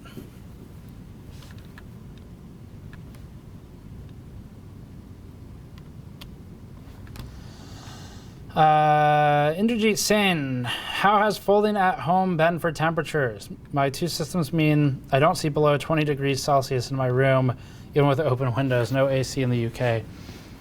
Yeah, I mean, it's really hot. We have an old series we did, so 1268. We have an old series we did where I tested like a mining system temperature in a room with a closed door, no AC. I think if you type in just like mining effect on room temperature Gamers Nexus, it'll come up. It's pretty cool content. I liked it. And we were able to raise the room temperature ambient by 10 degrees Celsius. It was, I think it's about a 13 by 10 room. It's kind of like bedroom size. Raised it by 10 degrees Celsius with, I want to say it was maybe 1,200 watts, something like that, of heat, of power, just for the GPUs. Frank says, that mouse mat is really cool. Wish I had room for it. We've had a lot of people tweeting photos of the mouse mats arriving for them and saying that they need to upgrade their desk now. So was not the intention to make a bunch of people upgrade their desks. Okay, this is good news. So the good news is that it's like 100 points lower almost, which means that the system is behaving as expected. So I don't know what Crysis is doing. That's strange. I wasn't really having those issues when I was pre-testing it. So I'm not really sure why we see FPS decay in Crysis when the scores are clearly improving in Cinebench, especially because we are now over the single thread boosting frequency. So I'm gonna have to think that through, but why would that make sense? I don't know why that would make sense.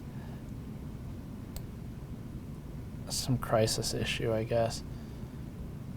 Curious if we disable cores, if maybe it gets less screwy.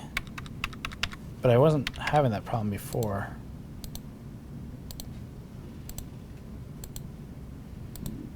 Okay, maybe if we use bench 2, it will scale more appropriately. That one was, I think we were having similar problems there though.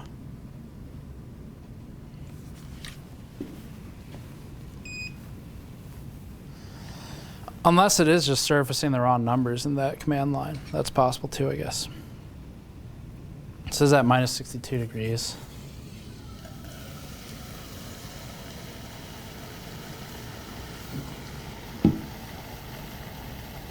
Okay. 8700K scores, someone says. Still confused. Should I wait for a 3300X or go with a 2600?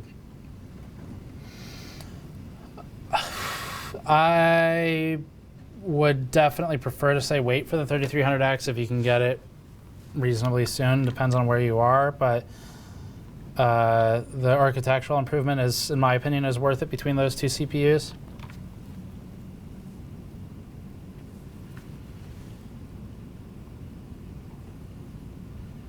Someone's asking what we think about the 3800XE. Don't know yet. Couldn't tell you if I did know. Okay. Someone, oh, Evocati Productions. Good to see you in here. He's the one who sent over the per CCX tool. Could the Crysis decay be because it's single core heavy and PB2 is running full tilt? PB2, it should not be possible for it to, I was thinking the same thing as you, but thinking it through though, it should not be possible for PB2 to be better than 4800 megahertz, even if it's hitting one core. So yeah, I'm not really sure about that. Let's see if these numbers improved versus what I wrote down previously. Previously I wrote down 77, 81, 83, 82. So not really. I don't know what Crysis is doing. There's the previous, is that the previous scores? No. 70, this is, maybe it is an output order issue. 7722, that's the previous score. 8155, I don't think we've run it that many, maybe. Let's try clearing out that file. Let's delete this benchmark file. Benchmark.log. Now there will be no question as to what it's outputting. Let me check back on chat.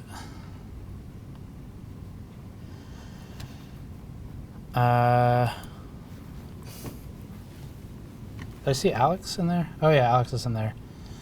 Evil Cody's theory makes sense, except that PB2 can't hit 4.8 gigahertz on this thing. So I don't really see, there's no reason that, like I have numbers from yesterday where this scaled up every time I increased the scores, the frequencies 100 megahertz. So there's really no, there's no like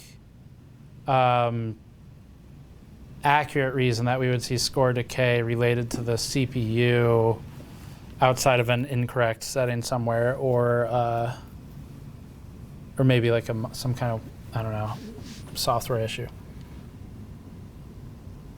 Thread bouncing. Try using Process Hacker to glue the threads to a specific CPU. Yeah, that's not a bad idea. Maybe I should try. Okay, so that,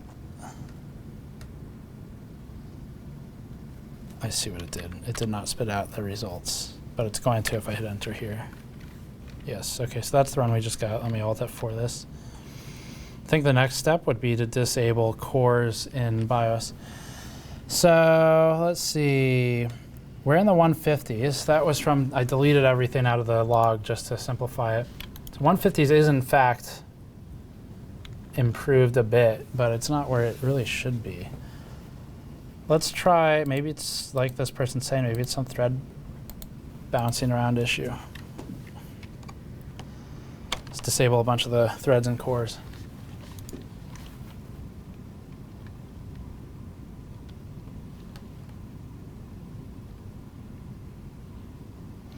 Yeah, so some people are saying it's because of the BIOS settings being auto. It's not though, because I ran stock and OC with these settings. So when it boots, it applies whatever it wants to apply. So they're the same. It's just stock and OC is happening within Windows, so it's after boot. So the settings are identical between the runs. It's just the frequency changes, which is why I'm confused by it. It doesn't like that drive.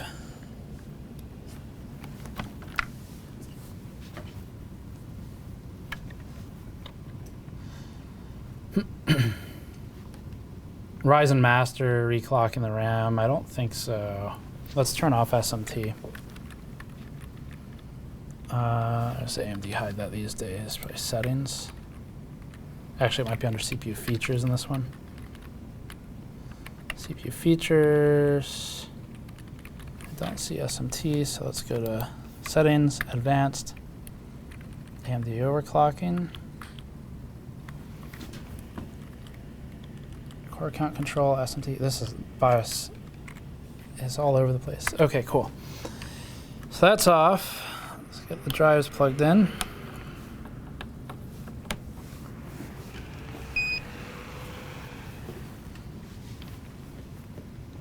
You need SLI. No, we don't need SLI. Process lasso might be a good idea.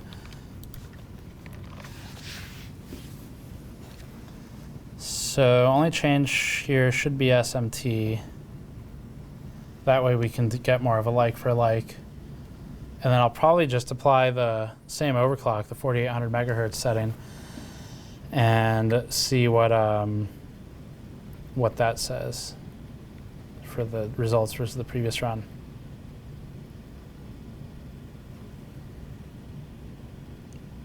Okay, it is booting. That's good. Okay, we had a store order come in from John in California, picked up the wireframe mouse mat. Thank you for grabbing one of those. One from Stuart in Quebec, picked up a mouse mat as well. Thank you. Let's do a 4.8 and 1.5. That should be it for this. Okay, cool. 4.8 is already typed in. Everything's typed in. Nice. All right, good. So apply. Oh, it wants to. Why did it want to restart this?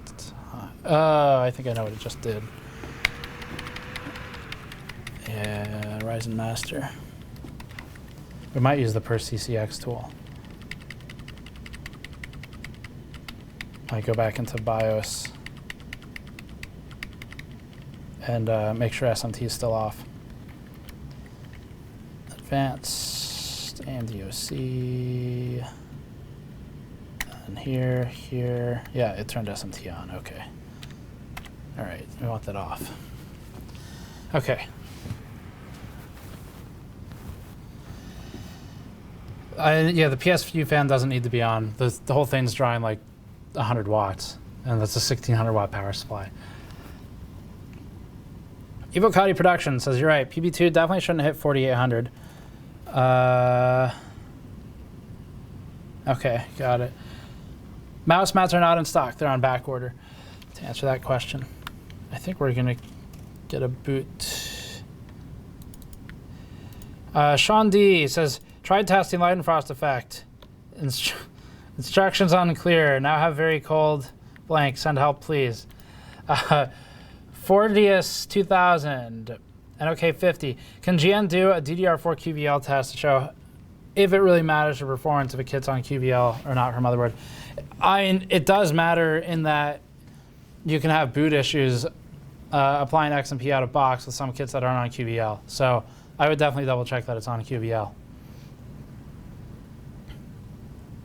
Okay. So I want to try hardware input 2. Yeah, this is definitely not a PB2 thing. It doesn't work.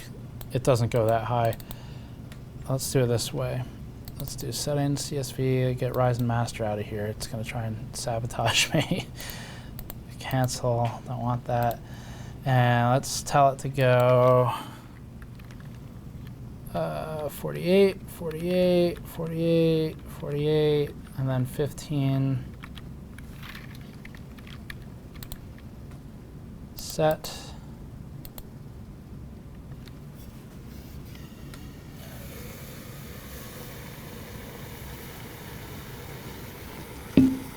Okay, that did set. I'm looking at hardware info and it's there, so we're good. And then let's do another run. So SMT, let's make sure that's actually off too. Okay, it is off. All right, so we're at 4 cores now. We are on the old Intel style thread counts from around when this game was made. CPU or bench CPU, run. Hopefully we start to put the picture together with this.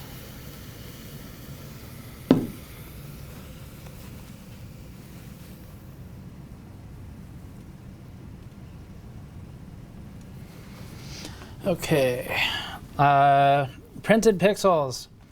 Have you ever destroyed any hardware by ESD? Yes. When one of our old videos, when I was working on showing a motherboard, it was being handled a lot. So Patrick Stone and I were filming it. We probably were messing with the motherboard for like maybe 2 hours for the whole thing and working on carpet specifically, cold and dry, so it's a really good environment for ESD. That board worked at the beginning, did not work at the end. I've killed memory with ESD as well. It's fairly uncommon, but now we just have the mod mats on every test bench surface, so we never have that problem. Okay, so question is results for his last time. 140, 193, 152, 152, 150.95.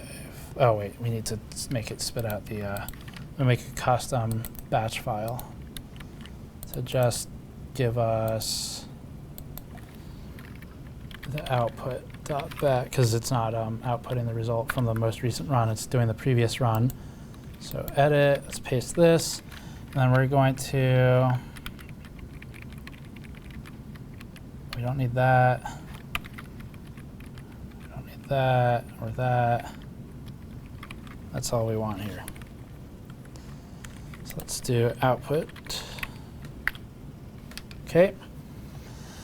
All right, so there we go. That's clearly higher, like a lot higher. So now the question is, was that jump because of SMT only? Like in other words, if we default this back to auto settings now, for the CPU that is, not for the RAM, will this score improve? Which it shouldn't. logically, but which it kind of has been doing. So now we're starting to get to the bottom of it. Let's reset this. This is definitely like behind the scenes of how we troubleshoot these kinds of issues. No, we don't want SMT. Where's that? Off. Get out of here. Apply. So now it's full auto everything. This, I think having this output file is going to remove a lot of the question marks too. Let's run it again. And if the scores go up, then there's something weird going on with the Crysis test. And if they go down, then it looks normal. And we can actually make some progress at that point. So the only major change is SMT off.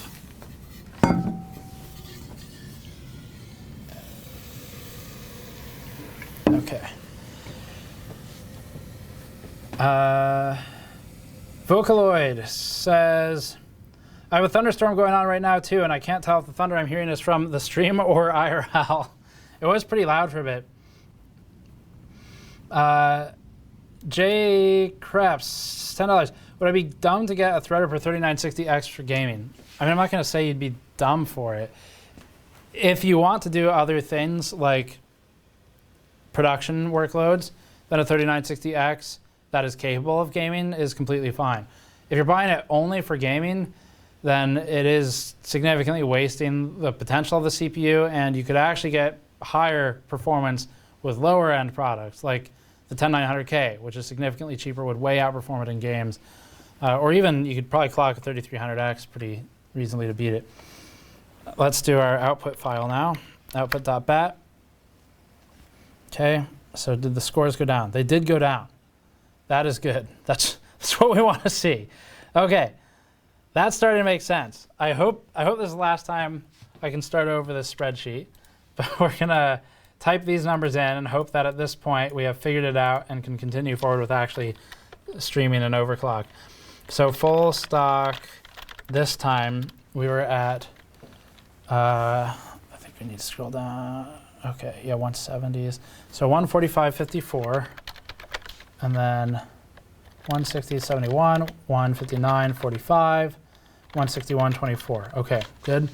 And then we had a same except 4800 megahertz.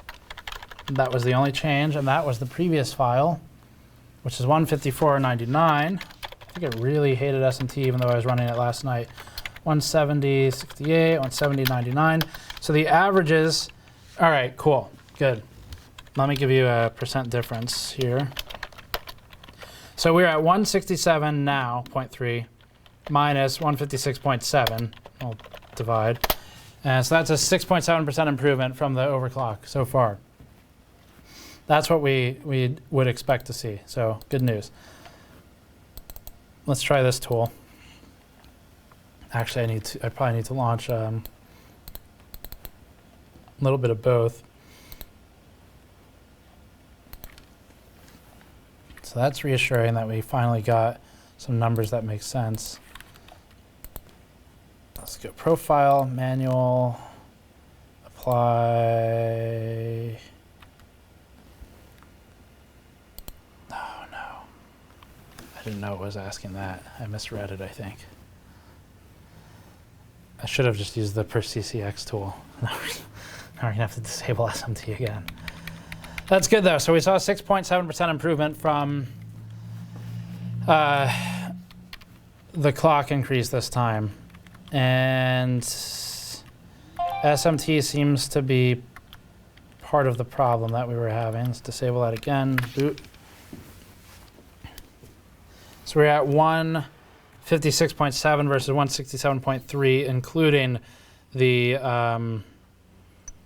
kind of variability we had with the first run versus the subsequent runs, where it's always lower on the first run.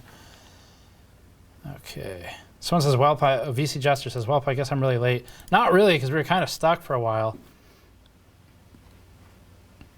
But now it seems to be making more sense. Daniel Silva, love your channel. Thank you and the team for all the hard work. Thank you for the support. The $19.99 will probably be spent on food after the stream, so I very much appreciate that. I'm also very happy to see that we're getting some numbers now that make a little more sense. Let's try per CCX tool. That one screws around less. Let's do 4900. I don't know how high it can really go here, but 49, 49, 49. I don't really need to set all those, I don't think, but 1500 is good for voltage. That's 1500 millivolts, not 1500 volts, to be clear. Let's run set. And then I actually need to open hardware info once this goes away to validate, because sometimes it will not apply across all cores. It only does it on some of them. Okay, 49 applied to all of them. Good to go there. And let's go to this folder. And then benchmark. Okay, so it is at 100 megahertz higher clocks than last run.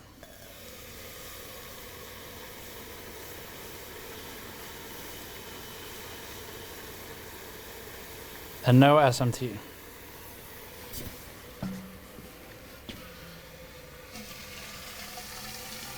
So it wasn't a precision boost issue for the reasons discussed earlier. It was SMT seems to be the root cause of a lot of the trouble. Really want to get this running on Intel. I feel like that should be pretty interesting. Cordell Robertson, $2, no message. Thank you very much. Mike Benedetto, $20 Canadian. Thank you, no message. MST3K, loving the new desktop mat. Good, thank you. If I'm assuming you picked one up, so I'm glad you like it, and glad I got there early for early backers. I think most people have it by now. We've been getting notes from some of the further or more distant international customers that they're getting theirs in. So let's see, 157. Looks like that is in fact an improvement. It's outputting in different orders, I think. I wonder if that was part of our early confusion.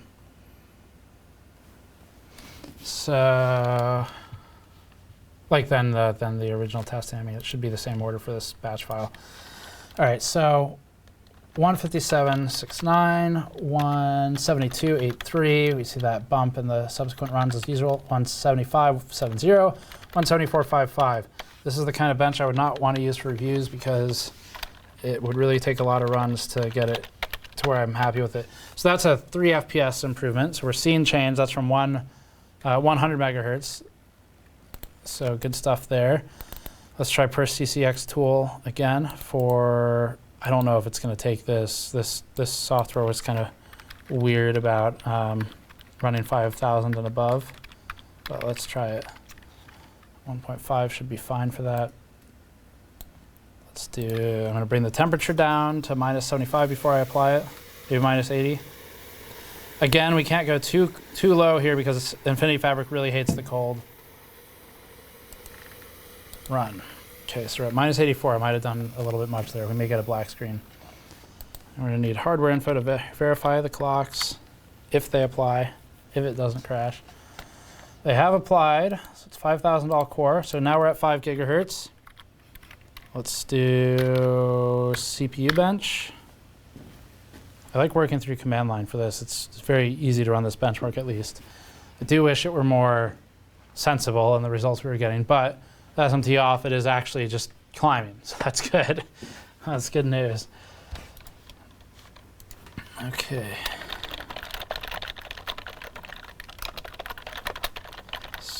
Bench, just updating Twitter. Disabled, SMT and scores are climbing. Okay. What's chat saying?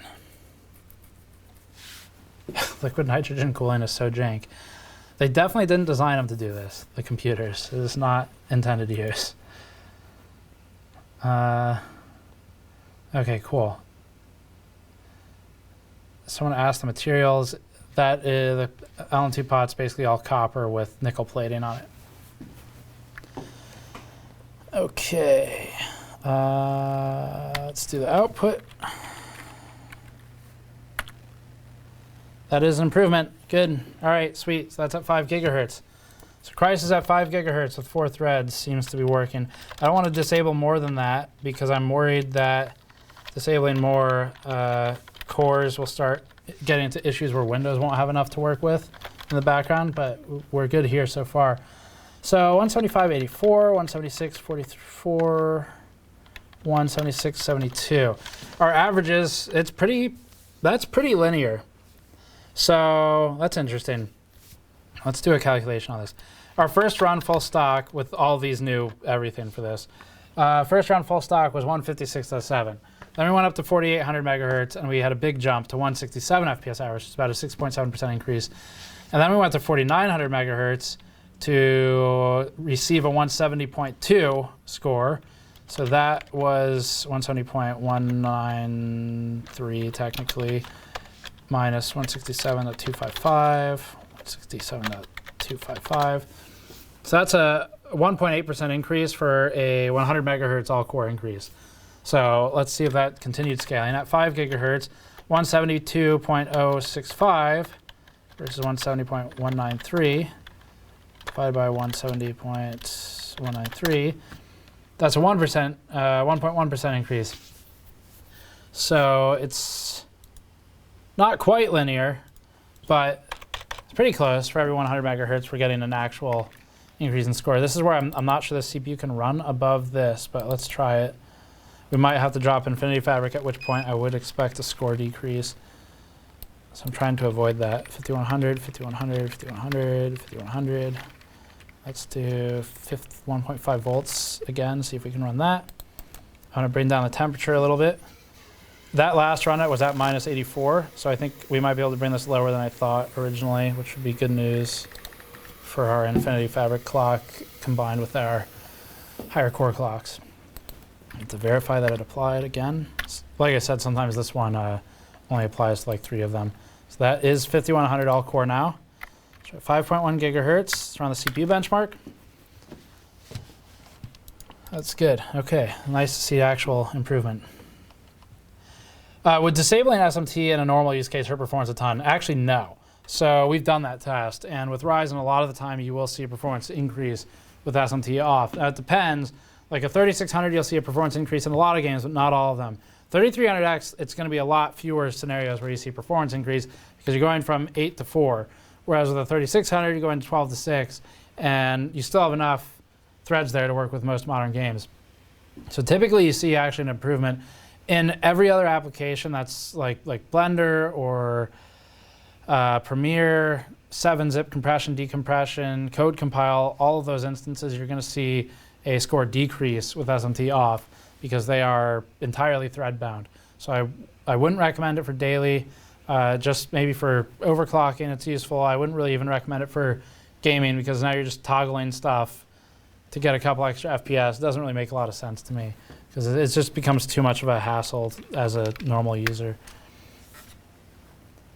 I think that's an improvement again. Let's see if that's linear. I need to take superchats soon, but so that's 5100 megahertz. Good. We're actually seeing progress. Nice. 163.33. So our bottom score went up, 178.14, 177.96, 174.92. So that it's slowing. The increase is slowing. It is less linear than it was for sure. So 173.5875 minus 172.065, 172.065. So now that's a 0.9% increase. So we're losing about a tenth of a percentage point for every 100 megahertz it's going up. I don't know how long that's going to sustain, but that's been accurate for 3 of these now. So not quite linear, but close to it. We're very, very near a like a 1% increase for 100 megahertz. Let's try 5200. I really don't expect this to hold for very long here. 52, 52, 52. Oh, I need to apply it. Setup, hardware info. Okay, let's see super chats. So, Adam Schmidt sent in a fist bump sticker. Thank you. Oh, it scrolled up. Where's Snake Juice? I think Snake Juice says, "Steve, help! Roman still hasn't sent my wife that 011 Mini. So, would you consider making alternate color mouse pads and such? Green version." Consider yes. Aware of the demand, yes, definitely.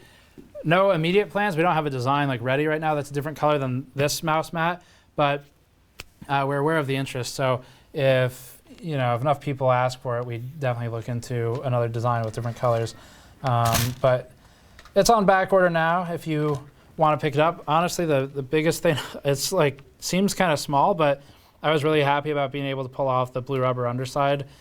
That was not easy to find and source that rubber. It's very uncommon, especially for a mouse pad. So we did a lot of work on just attention to detail, and I think that really shows that. But no current plans on a different color. So it looks like this had trouble applying and holding. We're going to reboot, and I'm going to try that again with a higher voltage for vCore. I'm happy now, though. We got some runs up to 5100 megahertz all core, so it's finally working. SMT really seemed to, disabling it seemed to really do the trick here, and I hope that's the most of the issue. It'll be interesting to see how that works with Intel, though. Clean Team of New York, $5, no message, thank you. ZDG, how is the dry heat over that way? Blistering 91 degrees Fahrenheit here for the next 3 days. Stay cool and hydrated from ZDG. Worried always about the health specifically of Snowflake. She is saying plenty hydrated. Don't worry, she's got a cat fountain at home. But also, he says, after listing Snowflake, he wants the rest of the team to stay hydrated. So we'll be good. Thank you, ZDG. Evocati Productions, $2. Just now saw you went live. Oh yeah, we updated with you over the last few. Cordell Robertson, 1950X revisit. Actually, the system we're running on is a 1950X, the stream system. So I don't think we've retested it recently. I guess we could potentially do that.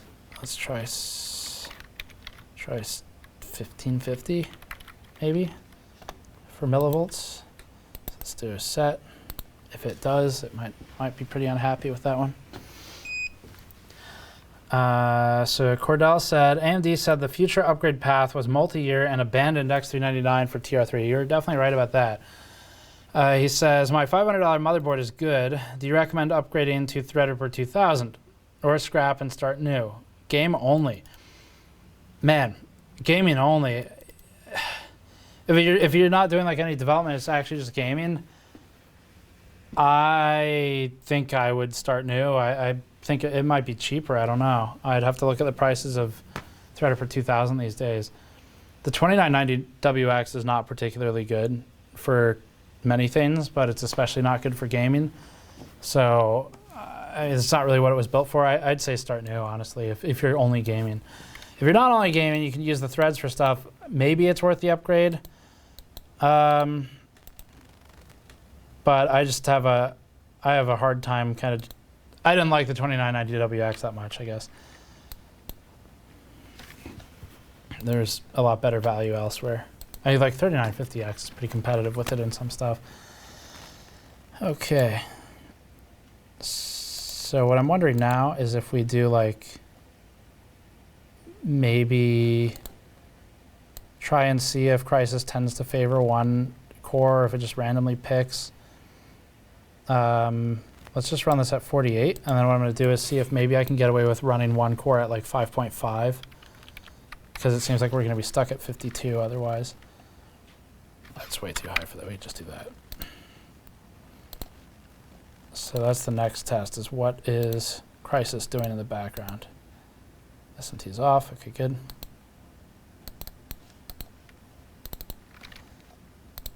This mouse is very loud. Okay. Bench. All right, cool. So this is only 4800.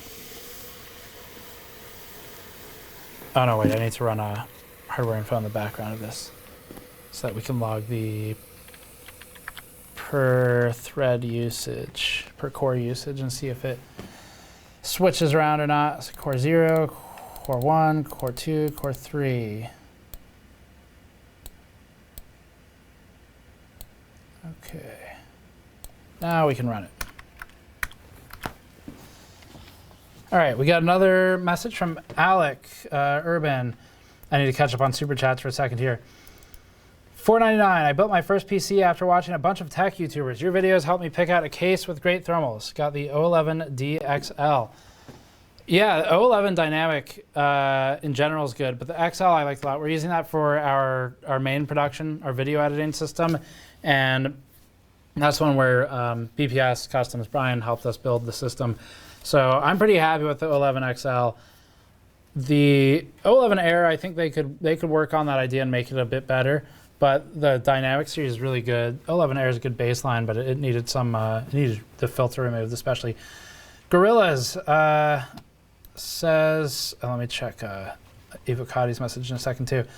Can you please design a case for us to buy? Also, can't wait for my mouse mat.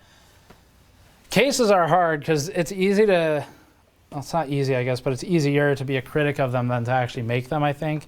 So I don't know that it would really be quite as easy as people think it would be for us to make a case. But this score isn't even what I care about. But it is something I've thought about. I just don't know when or if I would do it. Okay, so here's what the workload looks like. It's ping-ponging around a bit. So like 87% is the highest we saw there. We have in the 70s here. So it's definitely not a pure one-thread workload, but the challenge is it's pushing some of these up enough where actually you can see the dips right there. That's each run, so you can very clearly see it in this one. So that's definitely Crysis is loading that. Now as for this, I'm thinking that's a Crysis load also, but I can't tell if that's in between, like at the launch or not. So I'm not sure. Not sure if overclocking one thread would gain us a lot, but we can try it, like one higher than the others. Let's try it. Let's just go ahead and do, is that core 2? Is that going to be CCX1? So, or I forget how this tool works. So let's just do 53. These last two entries won't do anything. And then 1550. Actually, let's do 1600. See if that does anything. Oh, did not like that. So 51 might be it. 52, I mean, might be it for this bench. I do a bunch of super chats while I think about if we have any further paths we can take with this current setup. So we got Joker 927. I'm going to try and read through a whole bunch of these to catch up because we're about an hour behind on them. So let me get through a bunch of these. Joker 927 says, my 3900X with H100i and X370 Asus board using high performance Windows power plan idles at 60C 1.5 volts core. Any advice? Well, idling at 1.5 doesn't mean a whole lot of anything. 60C idle is kind of high. Advice, well, 3900X though, I don't know. If you want to try and, it's hard for me to give direct advice without looking at the system, but things I would look at would be cleaning the radiator, make sure there's not a bunch of dust in the radiator. Make sure your pump's running at full speed. That does matter, and it will impact the performance significantly if it's running at like silent versus full speed. And I'd probably start there. Next option would be, I guess, a cooler replacement, but I'd start with those two things. Another good option would be manually tuning down vCore. So instead of letting it run auto, you could manually set the lowest stable voltage while retaining the scores, and that would help drag down your temperatures a lot. Maybe the board is oversetting it. Martin Holland, $1, thank you.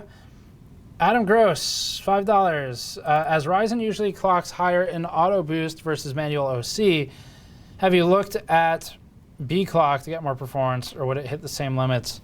Not really, actually. I haven't really worked with B-clock for Ryzen. I don't really like overclocking B-clock, not because it's like not worth it or anything, but just because it is a lot of work sometimes to get it stable, because it affects other components of the systems too.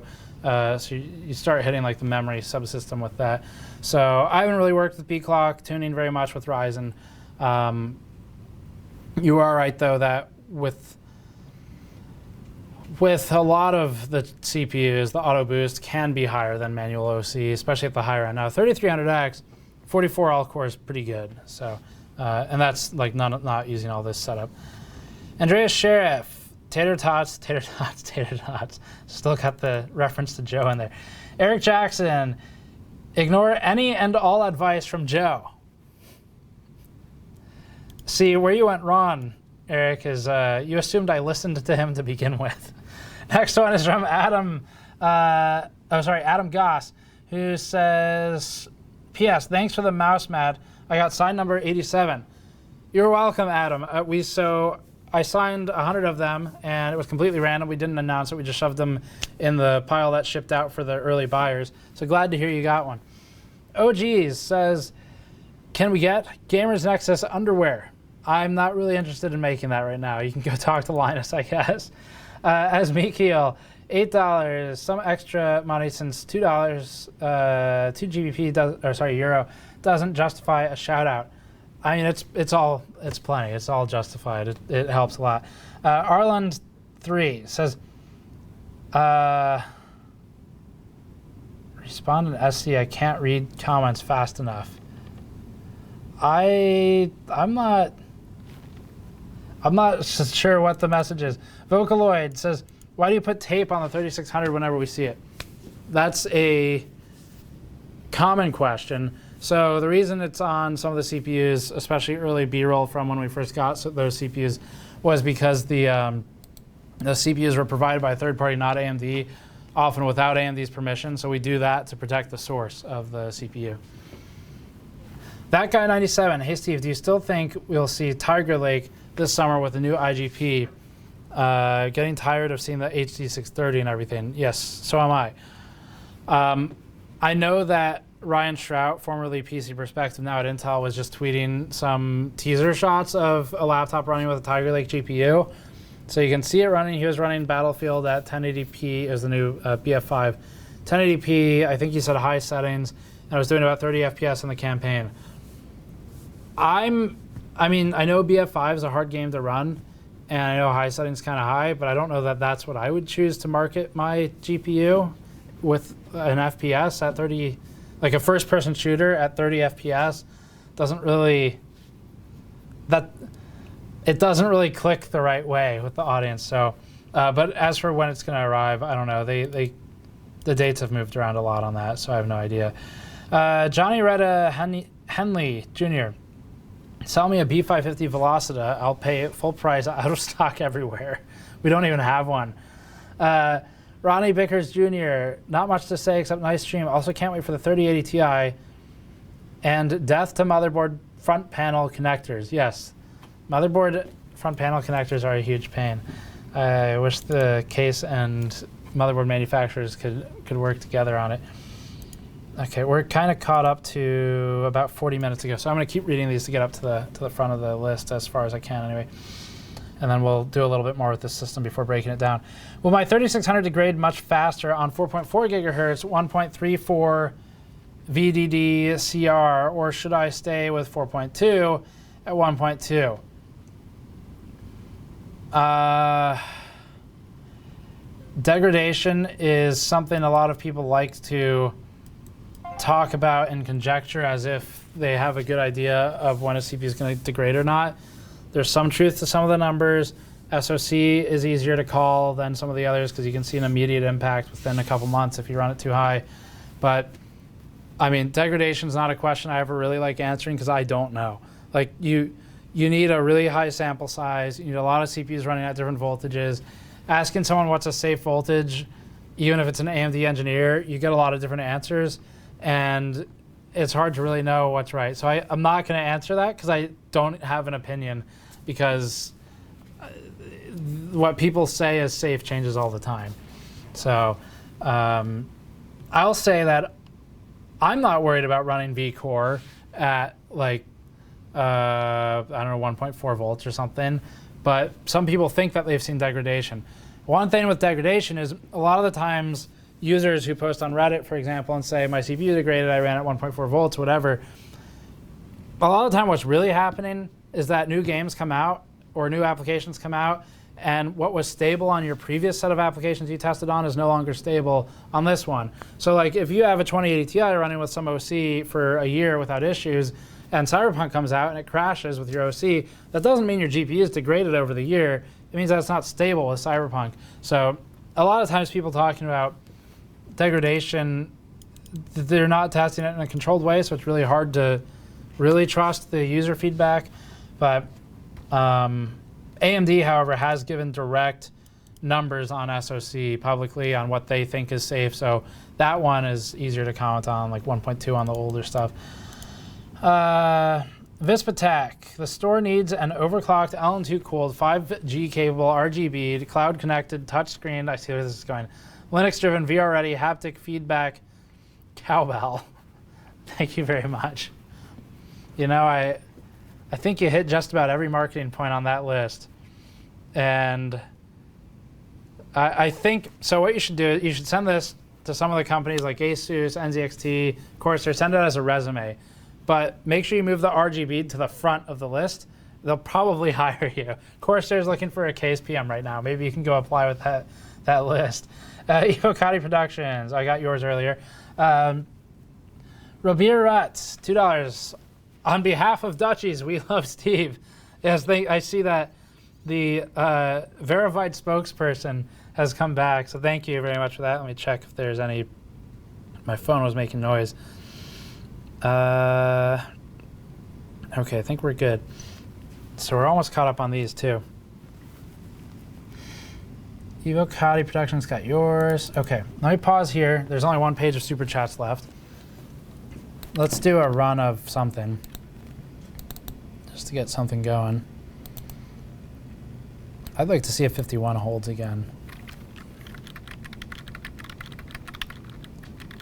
So this tool, I will say I've liked it a lot so far.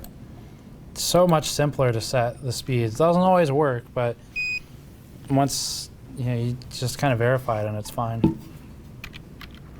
That was different from that's not the tool's fault, that's the clock's fault.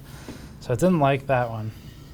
I think I want to disable proc hot in Ryzen Master, just if it's still on. That might be part of the problem here.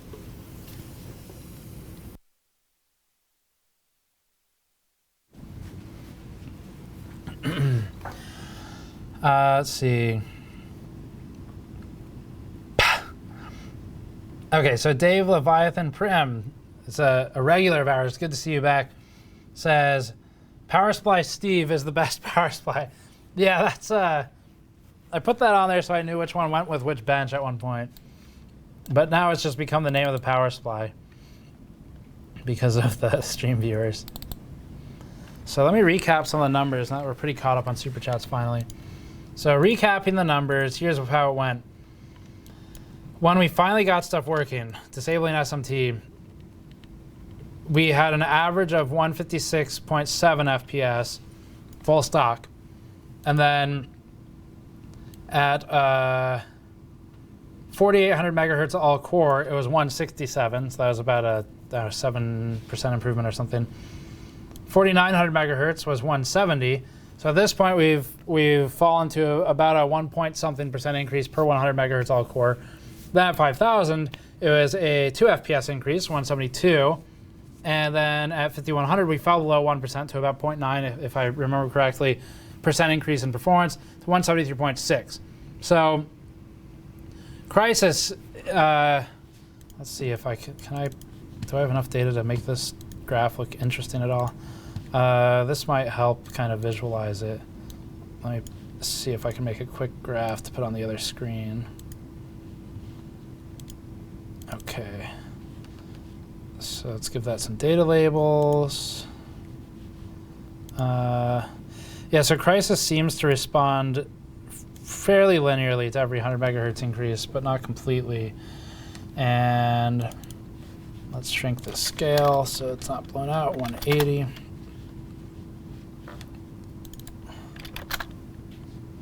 Okay. All right, so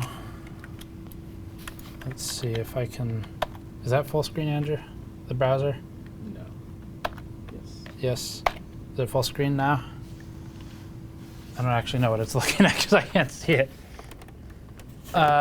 So these bottom numbers on the chart, that's really what we're looking at, not the, not interested in the data. So let's, can you pan down to the chart? Yeah, so that's what I ended up looking at, like In the future, I'll just throw this on the screen. But that's kind of our data so far for the different settings. You can see that we got a big kick from jumping from full stock to 4800, but obviously there's a whole bunch of frequencies in between there that were left out. And then at 4000 and onward, it was somewhat linear, but very slow increases. So the real question is going to be what happens with Intel.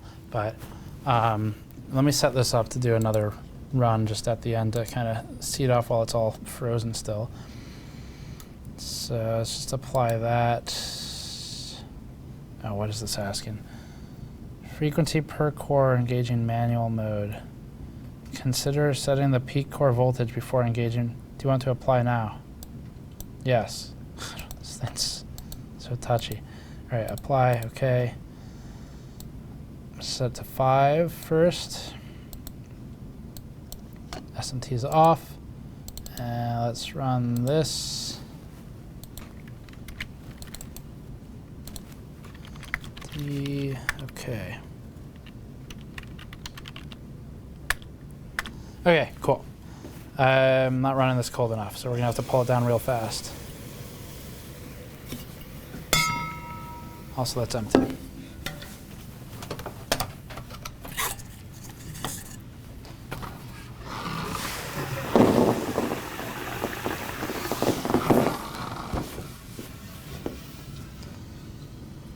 It's only at minus 50 right now.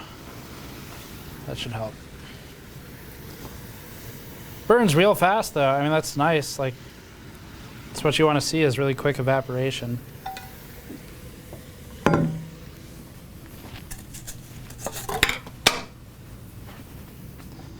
Minus 80. Cool.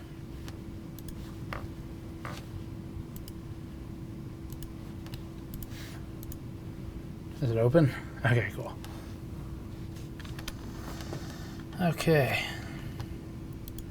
Let me catch up on the super chats. We're really pretty close to the end of them. So let's see. Let me update this text. I'm going to stop reading the super chats after this after we get through all of them that we have now.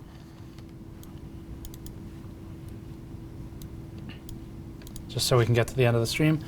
Evocati Productions says, hell yeah, we figured it out. Now we need to see if SMT actually affected things. So yeah, it did. Definitely, we found that out eventually. VC Jester saying something, says, you're using the wrong color mounting screws. Yes, that's definitely, that was the problem the whole time. Okay, so it did run at 5000 again. Let me just see if the scores looked like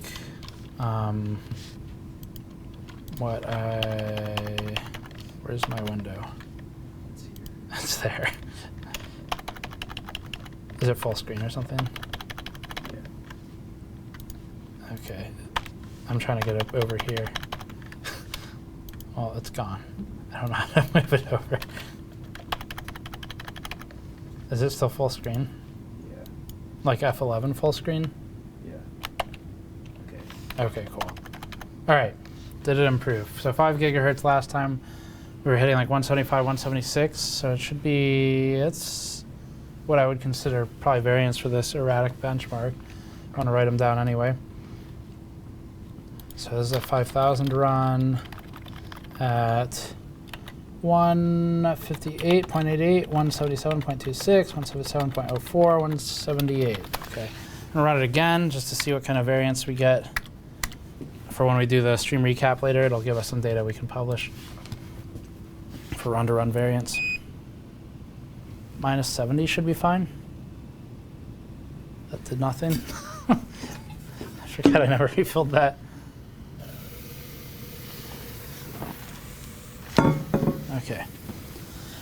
ZDG, will the GNCLC hair mounting kit be back in stock? No, because we never actually made one, but that was a good ad we did. Jason Christoph, rewatched the Principal Technologies interview the other day, and it's still awesome. Any plans to do anything with them in the future, or is that bridge burned? I don't know. I've spoken to them like twice since we did that, mostly to tell the guy like, hey, by the way, we discovered this thing with this motherboard that you guys are using, and you should be aware of it.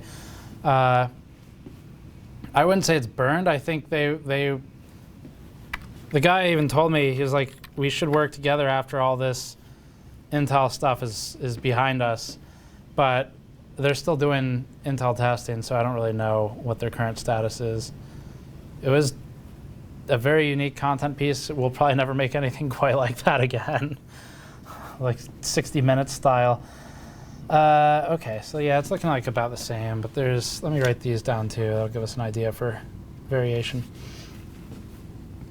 Tomo FPV says, are all CPUs basically the same internally? Is the 3300X just slower, poorer silicon 3950X, or are they actually different internally? Good question. So I would encourage you to specifically look up, go to Google Images and type in 3950X die shot or 3900X die shot or D-lid. Try that too. 3900X D-lid. What you'll see is some of the AMD CPUs are 3 chiplets. So they'll have 2 for the cores and 1 for the I/O die. The I/O die ones typically looks a little bit larger, different process as well.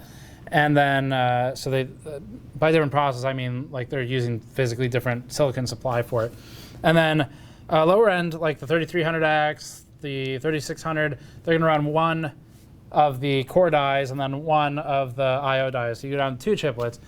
Intel, most of their desktop stuff right now, except for some one-off weird ones from a while ago, most of their stuff is a monolithic die, so it's 1 large piece of silicon in the middle of the substrate. Substrate's the green thing. And yeah, so physically they are very different. A lot of them are kind of the same. It's just, it depends on who you're talking about. So with AMD, for example, when you start talking about a 3300X, let me pick something better, 3600 versus a 3600X. This is an instance where it is physically the same.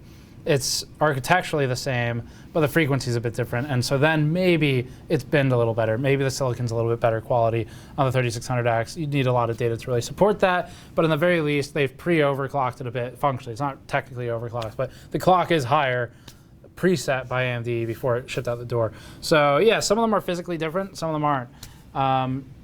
But definitely, I would say no, all CPUs are not the same internally. But there are specific ones, especially the refreshes where you've got product segmentation artificially for business reasons.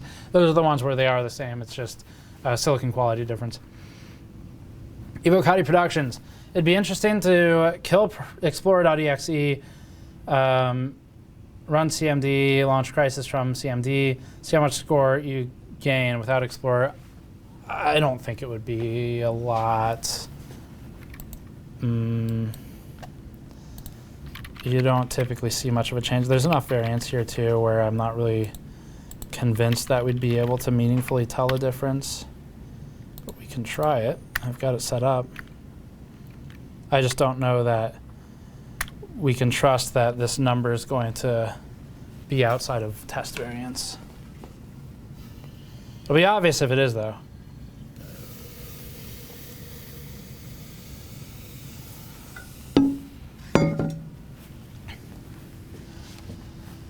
Matthew Lane, I want to buy the mouse mat, but I don't want to cover it up with my keyboard. The design's too good to be hidden. Can we get a poster design? I'm not planning on doing the mouse mat as a poster right now. It gives me some ideas though, that request, so maybe we'll do something. We do have right now, like I said, this one. So if you're into posters, this is our brand new one we launched during the stream. It's the X570 Metro map. So it's a metro station design, like a subway, except we've represented the CPU, the chipset, all the I/O on it, and you've got different lines like for the subway, except it's showing actually like technically accurate I/O for the stops. So that's our latest poster.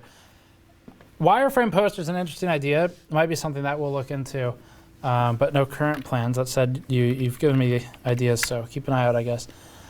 Okay, is it any different? Not really. I mean, we're talking plus or minus 1 FPS from that run versus the previous one. Some are higher by 1 FPS, some are lower by 1 FPS. So I would say that killing Explorer doesn't really do anything meaningful from that quick test. All right, I'm going to finish off the super chats. Matthew Lon said, Lane said, I'm going to be buying the mouse mat anyway. Thank you. Glad that you're picking it up. Someone actually did frame theirs. I wasn't expecting that. I also don't finding a frame that size would be kind of difficult. But Andrew Fife, $5. Favorite air cooler that fits the Lian Li O11 Dynamic, or should I go with a good AIO going on a 3900X? The O11 Dynamic, you'd be fine with either air. Just make sure you have side intake on that thing. Like get a couple fans into the sidewall for intake. And I don't know the sizing off the top of my head. We just used this cooler for like a cheaper one. This is $47, I think. We just used this in a build the other day. And I did actually like this one. It is not particularly high performing because Be Quiet's focused on noise. But I liked working with it. The NHU series, the 14, is pretty good in our experience. But I don't really, without a budget, it's hard to say. I liked that air cooler, though, recently. AIO, you'll probably be in a better spot, though. VC Jester, so we're just reading the last ones. Just passed your fully at home score, 241 mil versus 235. Quit slacking. Yeah, I haven't run it lately. We've been using the machines to render at weird hours, so I haven't had it running. We're almost through these last few. Aeronob Hazarika says, should I put a heat spreader on my M.2 SSD in my laptop? Should I put a heat spreader on my laptop RAM that I plan to overclock? I would run hardware info and see if it gives you the M.2 SSD temperatures. And if you do put something on it, put it on the controller, but not the flash. And for the RAM, I'd probably leave it alone. Evocati Productions. I'm glad that tool is working for you. It can be tricky. Disabling Proc can still be useful before using it. Okay, cool. That's what I was just doing. Also, give my best to Ocular Moses, which is Evocati Productions' name for Andrew behind the camera. Alex and Simba, $5. Will Gamers Nexus review the Fractal Design Era Mini ITX case? Only fair after you reviewed the Cooler Master case. Well, it's Mini ITX, so no, it doesn't.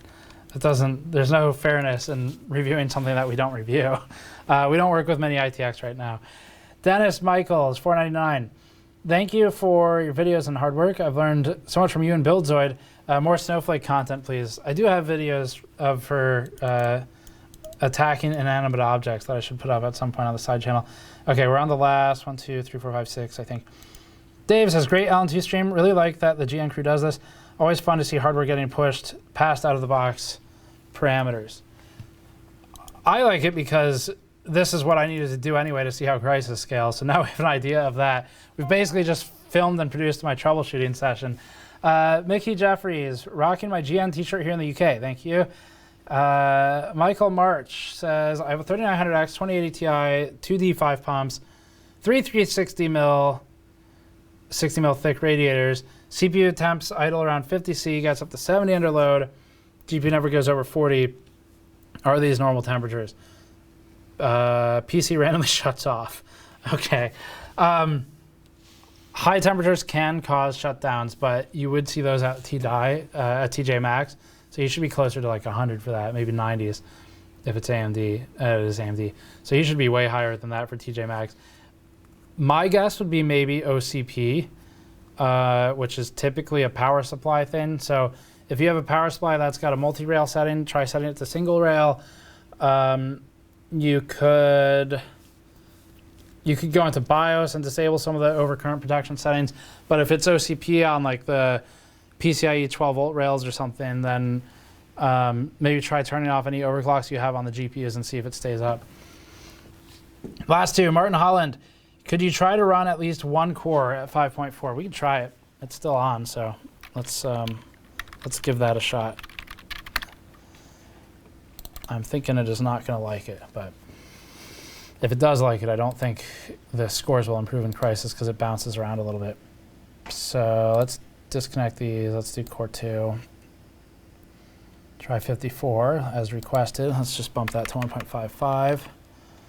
And we need to be a little bit colder for that run, if it even applies it. But we need to bring the temperature down before I try applying it.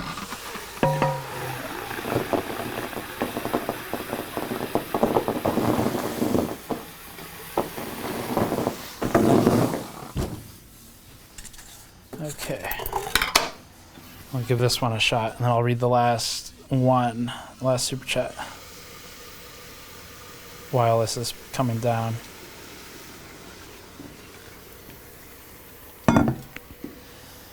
Okay, so we're working on that request. Matt Taylor, hi GN, any plans for smaller mouse mats?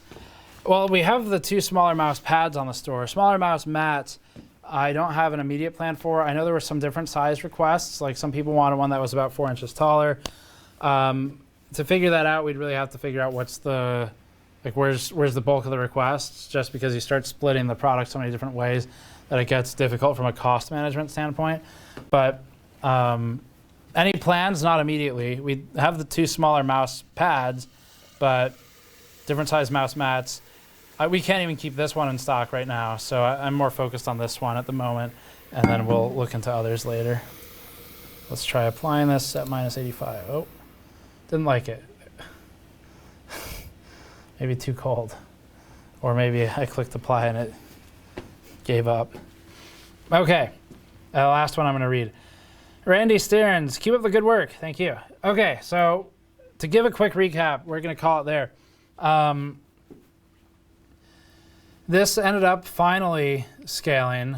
It took a little bit of work. Where's my spreadsheet? Took a little bit of work, but we finally figured out SMT needed to be off. I don't know what was... Yesterday when I pre-tested this, I didn't have that problem. So I don't know what's going on, but either way, SMT turned off, did seem to fix it. So we had results of, again, if anyone who jumps to the end here, it was 156.7 FPS average, jumped to 167, jumped to 170.2, to 172, to 174. And then we did some variance testing, and it was about plus or minus 0.8 FPS, and some, not run-to-run. Run-to-run variance is much wider, but the 4-run total average was a variance of about 0.8. So that's kind of where we ended up.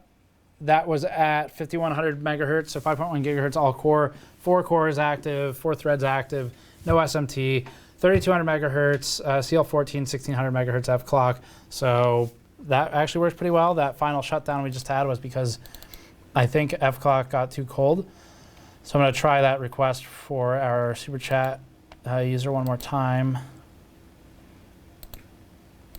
And then we will close it after that. Okay. Apply. No, yeah, it doesn't like it. So we're not going to get a 1.4 out of this. So that's going to be it then. I'm going to let this boot and just warm up. But yeah, that'll cap the stream. Like I said, if you want to pick up one of the posters that we just got, and you can grab it on store.gamersnexus.net. That is getting announced officially in our next news video, at which point it'll probably sell through pretty quickly. So you've got a good shot at it now if you want to pick it up. And that's the X570 chipset Metro Station poster. So I think we've gotten all the super chats. And oh, we had one more come in, 2 more come in. Last ones. Edward said, if you had access to an LN2 solenoid valve, would you integrate it into your LN2 setup? It would eliminate needing a doer and pour. I mean, yeah, I'm definitely interested in that stuff, because that's kind of what, I don't know if we never published that on the main channel. We had a side channel video at one point where I showed kind of what Vince was doing, where Kingpin, he had like, not as Roboclock or thing, that's different, but he had a line coming off his tank. It was when he had, he was on crutches, so he didn't want to like constantly get up and walk to go get LN2, so he engineered a line from his tank to a valve and would do exactly what you're saying and just pour, except he would pour it into a thermos and then into the LN2 pot. But you could go a step further and just route that straight over the LN2 pot. Only thing then, I guess, is now it gets a little tricky if you need to like unbuild the system because you've got this thing in your way. But that's a funny idea. I like the way Vince did it though. I'd definitely consider like running a line there to here if we didn't have to access that area for the set anyway. Okay, and then Martin said thanks for the try, and from a Dutchie, he says, so that's a lot of Dutch viewers today. And then as Mikiel said, keep up the great content. Okay, we're done with this one. Thank you for watching. As always, you can subscribe for more, and Crysis was definitely a huge pain to figure out during this stream, but it seems to be working now, so we'll look into using it for some Intel stuff as well and see what kind of, if we can get crazy scaling with that, maybe with the higher frequencies it does. So that is it for this one. We'll see you all next time.